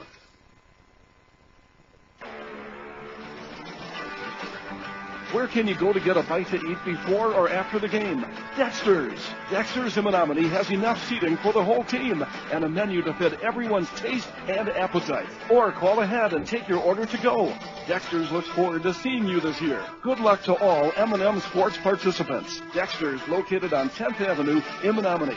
Check out their menu online at dextersrestaurantonline.com and like us on Facebook. Find your next truck at Kane, the #1 truck destination north of Green Bay for 2015. From the most dependable full-size pickups on the road, Kane delivers Silverado. Or the most advanced pickup ever, Kane delivers Sierra. Right now, visit Kane in Marinette or Oconto to enter the Chevrolet Packers Ultimate Fan Sweepstakes. Win a 2016 Chevrolet and other great prizes. Over 300 quality vehicles at KaneGM.com, Oconto, and Marinette. Hi, this is Paul, CEO of the Menominee County Federal Credit Union. We're proud to sponsor high school sports on Bay City Radio, and we encourage all of you to support high school athletics as well. We know there's no better way for our young people to learn the lessons of life than by competing in sports. The Menominee County Federal Credit Union, where you dream the dream, will help make it come true, with locations in Powers, Kearney, Stevenson, and Menominee. Persons living or working in Marinette and Menominee counties are eligible for membership. Welcome back to Oconto Falls High School, where the Marinette Marines emerge victorious tonight, 49-22. It's about time, huh? We love it. Let's go through the scoring summary first. In the first quarter, the Panthers struck first at 7:46, one play, 3 yards. Austin Kowalczyk, a 3-yard touchdown run. The extra point was good. It was 7-0 Panthers. Marinette struck at the 11:25 mark, a 5-play, 16-yard drive, capped by a 2-yard touchdown run by James Jagelski. You're going to hear his name a few times tonight in this recap. Extra point was good. It was now 7-7. That score was set up by a 55-yard punt return by James Jagelski. At the end of one, it was 7-7. In the second quarter, Marinette struck first at the 5:48 mark, a 5-play, 37-yard drive, capped by a 37-yard touchdown run by Dalton Weisgerber. The extra point was good. It was 14-7. The Panthers came right back, 5 plays, 54 yards, capped by a 13-yard touchdown run by Connor Scray. The extra point was good. It was now 14-14, still a tight game. But Marinette exploded in the last 2 minutes of the second quarter. The first score came at the 1:52 mark. 5 plays, 49 yards, a 14-yard touchdown pass from Luke Johnson to Jonte Webb. The extra point was good. It was 21-14. At the 21-second mark, Marinette struck again. 3 plays, 39 yards, a 7-yard touchdown run by James Jagelski. The extra point was no good. It was 27-14. But the Marines, they weren't done. They scored again at the 0 mark of the second quarter. A 20-yard touchdown pass, a fade from Luke Johnston to James Jagelski. The 2-point conversion was good, and at halftime it was Marinette 35, Oconto Falls 14. Of course, that was right after that big interception by James Jagelski that had a huge return and ended up being tackled with 3 seconds to go, setting up his latest touchdown. Into the third quarter we went, and at the 9:07 mark, Marinette struck. It only took 1 play, and it covered 70 yards, a 70-yard touchdown pass from Luke Johnson to James Jagelski. The extra point was good. It was 42-14. And at the 4:24 mark, after a 7-play, 61-yard drive, we had a 13-yard touchdown run by James Jagelski. Yet again, extra point was good. It was now 49-14. Into the fourth quarter we went. At the 4:12 mark, Oconto Falls scored, the only score of the fourth quarter. It was a 10-play, 60-yard drive, capped by a 3-yard Connor Scray touchdown run. The 2-point conversion was good, and that's how this game ended. Marinette 49, Oconto Falls 22. For the Marines, they had 238 yards rushing. Feels good to say that. Wow. And 149 yards passing. James Jagelski, 12 carries, 75 yards, and 3 big touchdowns. Dalton Weisgerber had 6 carries for 67 yards. Connor Nelson, 8 carries for 40 yards. And Adam Wall, 4 carries, 31 yards. Spencer Hipke had 1 carry, 10 yards. And Luke Johnson, 1 carry, 10 yards. Right now, Kit is being joined by the victorious head coach of the Marinette Marines, Andy Walters. Okay, and more of those stats coming up. We want to hear about those numbers a little bit later on. But first of all, like Eric said, Coach Walters up here, the Oconto Falls press box. Coach, congratulations on the victory. Thank you. Feels good. We needed that one. Yeah, and what a great team effort, first of all. A lot of individual performances, but all those individual performances add up to a team effort. And your back was against the wall early in this game, but your team responded well. Yeah, we had a little rough time figuring things out a little bit first couple series, but then our kids, they trusted their keys and responsibilities and executed what they're supposed to do. And, once we did that, we were perfectly fine. And we didn't make any adjustments or change anything we were doing. Our kids just had to play them better, and they did. And their quarterback, Scray, he presented some problems early. We had him for over 100 yards in the first half. Really, like in the first quarter and a half, he had those 100 yards. But then, like you said, you stayed true to the keys and ended up containing him and everybody else. And then the route was on. Yep, it was just simply guys trying to do things that they're not responsible for that allowed him to get those yards. We do our job and we play our responsibility. He doesn't get those 100 yards in the first half. Not to take anything away from the kid because, he did make plays, but at the same time, we can't just give him things like that. And this game appeared that it was going to be kind of a white knuckler, 14-14, and that was midway through the second quarter, but then a flurry of points in the final 2 minutes of that second quarter that kind of really put things away. That really got things going for the Marines. And talk about just how things really unraveled for Oconto Falls, but your team forced that unraveling. Sure. We were able to get those two big interceptions before half. I thought, and also give our offense good field position by doing that. That was a big key in getting those points right before half, which I feel, took a lot of wind out of their sails. So those turnovers helped, the stops on defense, but also, we had a lot of kids make plays tonight. It wasn't one or two guys. We had a lot of kids that did a lot of good things for us on both sides of the ball. Yeah, exactly. And also on special teams, they had a blocked punt. James Jagelski had the great punt return that really helped things out as well. So really, your team would end up clicking in all phases of the game. Yep, you bet. When you get those long punt returns and stuff like that, everyone sees James make that big return, but there's a lot of good things that happened, on that return. A lot of great blocks by a lot of kids. So, we did a lot of things like that tonight. I know on the pregame show, Eric had talked to you about how your team, with tackling, and your team is getting, I think, a whole lot better in terms of tackling. And James Jagelski, I think, is one of the best open tacklers that I've seen in a while. And Connor Nelson, having him back in the fold, he just really does a great job at linebacker leading that team. Yep, he sure does. A team like this, though, I don't think those guys up front get the credit they deserve. We were able to do a good job on that fullback tonight, and that's because of those four guys, up front that don't get a whole lot of credit. Those are the guys that are stopping the fullback on midline, and those are the guys that are stopping the fullback on veer. And those guys did an excellent job tonight and need to be recognized for that. Speaking of that defensive line, we talked a lot about Tyler Olson this season, but Jesse Johnston played a great game tonight on that left defensive end spot. All 150 pounds of him. Yeah, he does a nice job. You would look at him and you'd never think defensive end, but he's just doing an outstanding job for us. He's quick off the ball. He plays with good pad level, and he gets the job done. And getting back to the offense here just before I let you go, we talked about with our ground game. Once you got that going, that really opened things up. Luke started off a little slow, but man, he heated up, and you kind of knew that eventually he was going to connect with Jonte. And towards the end of the first half, they connected a couple of times, including on a fade for a touchdown. And I know Eric had a chance to talk to him, and Luke said that's his favorite pass to throw, the fade, and he hit it with Jonte and also. I think that's all quarterback's favorite. Pass throw. Yeah. But he early in the game he just had that one interception. I don't know exactly what happened on that, but other than that, I thought he threw the ball very well for us tonight. There's so many players we're going to talk about tonight, but one guy who's been coming on for you, the youngster Dalton Weisgerber, seems to get more carries every game, and every time he's called upon, he does the job. And talk about his progress. He's a sophomore, so he's a little wet behind the ears, but I think he does. He's fast, he's quick, he runs the ball hard, he does a good job blocking, and he's just going to get better with experience and as the year goes on.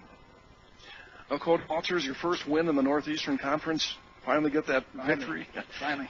And now you come back home next Friday, and we'll worry about Freedom. I know they were up. They're 4-0 heading into tonight, so it'll be another tough encounter coming up next week. But going into an opponent after a victory, man, just makes practice and everything so much more fun and a little bit easier, I would imagine, as well. You bet it does. We're gonna. We'll worry about Freedom next week, but for this weekend, we're going to enjoy this one. It was a much-needed win, and something we can be proud of, and like I said, we're going to enjoy it. Now, thanks for taking the time and finding your way up here to the press box. We do appreciate that. It was difficult finding the way out here. Holy Christ! I was going to get lost. A nice place, though, huh? Yeah, very nice. This stadium is. I'm happy. I'm happy for. Oconto Falls, that they're able to get this done. This crowd tonight for the homecoming was great. It was a great atmosphere. The field is nice, the stadium is beautiful, and it's good for them and their program. Exactly. Well, Coach, thanks again. All right, thank you. Congrats. Andy Walters, the head coach for the Marinette Marines, joining us here on the postgame show here on Sports Radio 570 as the Marines get the victory Again, they went on a 35-point run, 14-14, 35 unanswered points for the Marines to open this thing, blow this thing wide open, and they end up winning 49-22. And we'll let you finish those numbers that you have there. Well, let's do that, because I'm going to enjoy it as they're going to enjoy their night. I'm going to enjoy reading these numbers. I left off with Adam Wall, 4 carries, 31 yards. Max Drees, 2 carries, 11 yards. In the passing game, Luke Johnson was 5 for 11, 149 yards, and 3 big touchdowns. Receiving, Jonte Webb had 3 catches, 59 yards, and 1 touchdown. James Jagelski made the most of his receptions, 2 receptions, 2 touchdowns, and 90 yards. Not bad. Not at all. For the Oconto Falls Panthers, Sam Schroyer, their number 1 running back, he didn't play a lot tonight because I think he had some kind of injury. He had 3 carries, 0 yards. Michael Manns had 6 carries, 6 yards. Connor Scray was the big weapon tonight for the Panthers.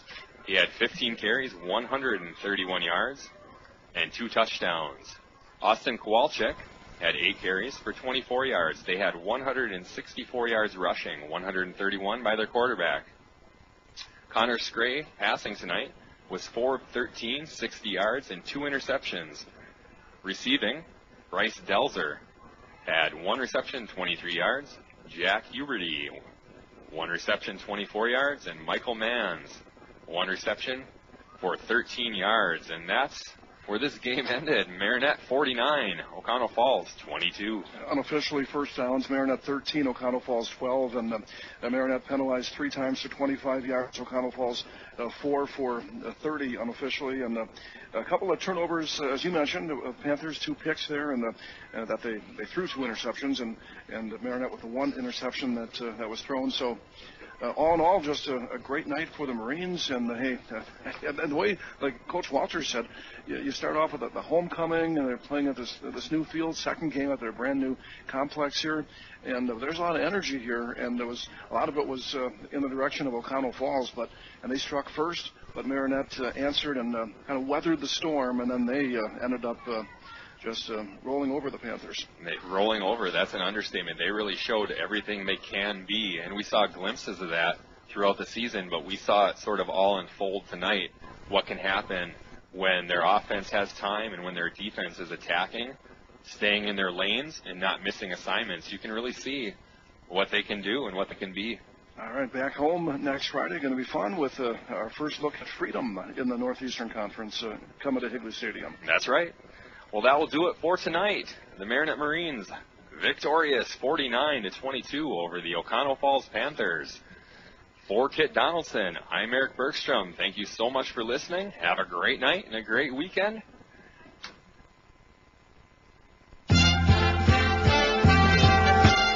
Marinette Marines High School sports broadcasts are brought to you by North Honda Motorsports, Bayshore Credit Union, Riverside Auto, Tri-City Physical Therapy, Menominee County Federal Credit Union, Prestige Auto Body, Peshtigo National Bank, Dexter's, Kane Chevrolet Buick GMC, Bayside Motorsports, and PCM Credit Union.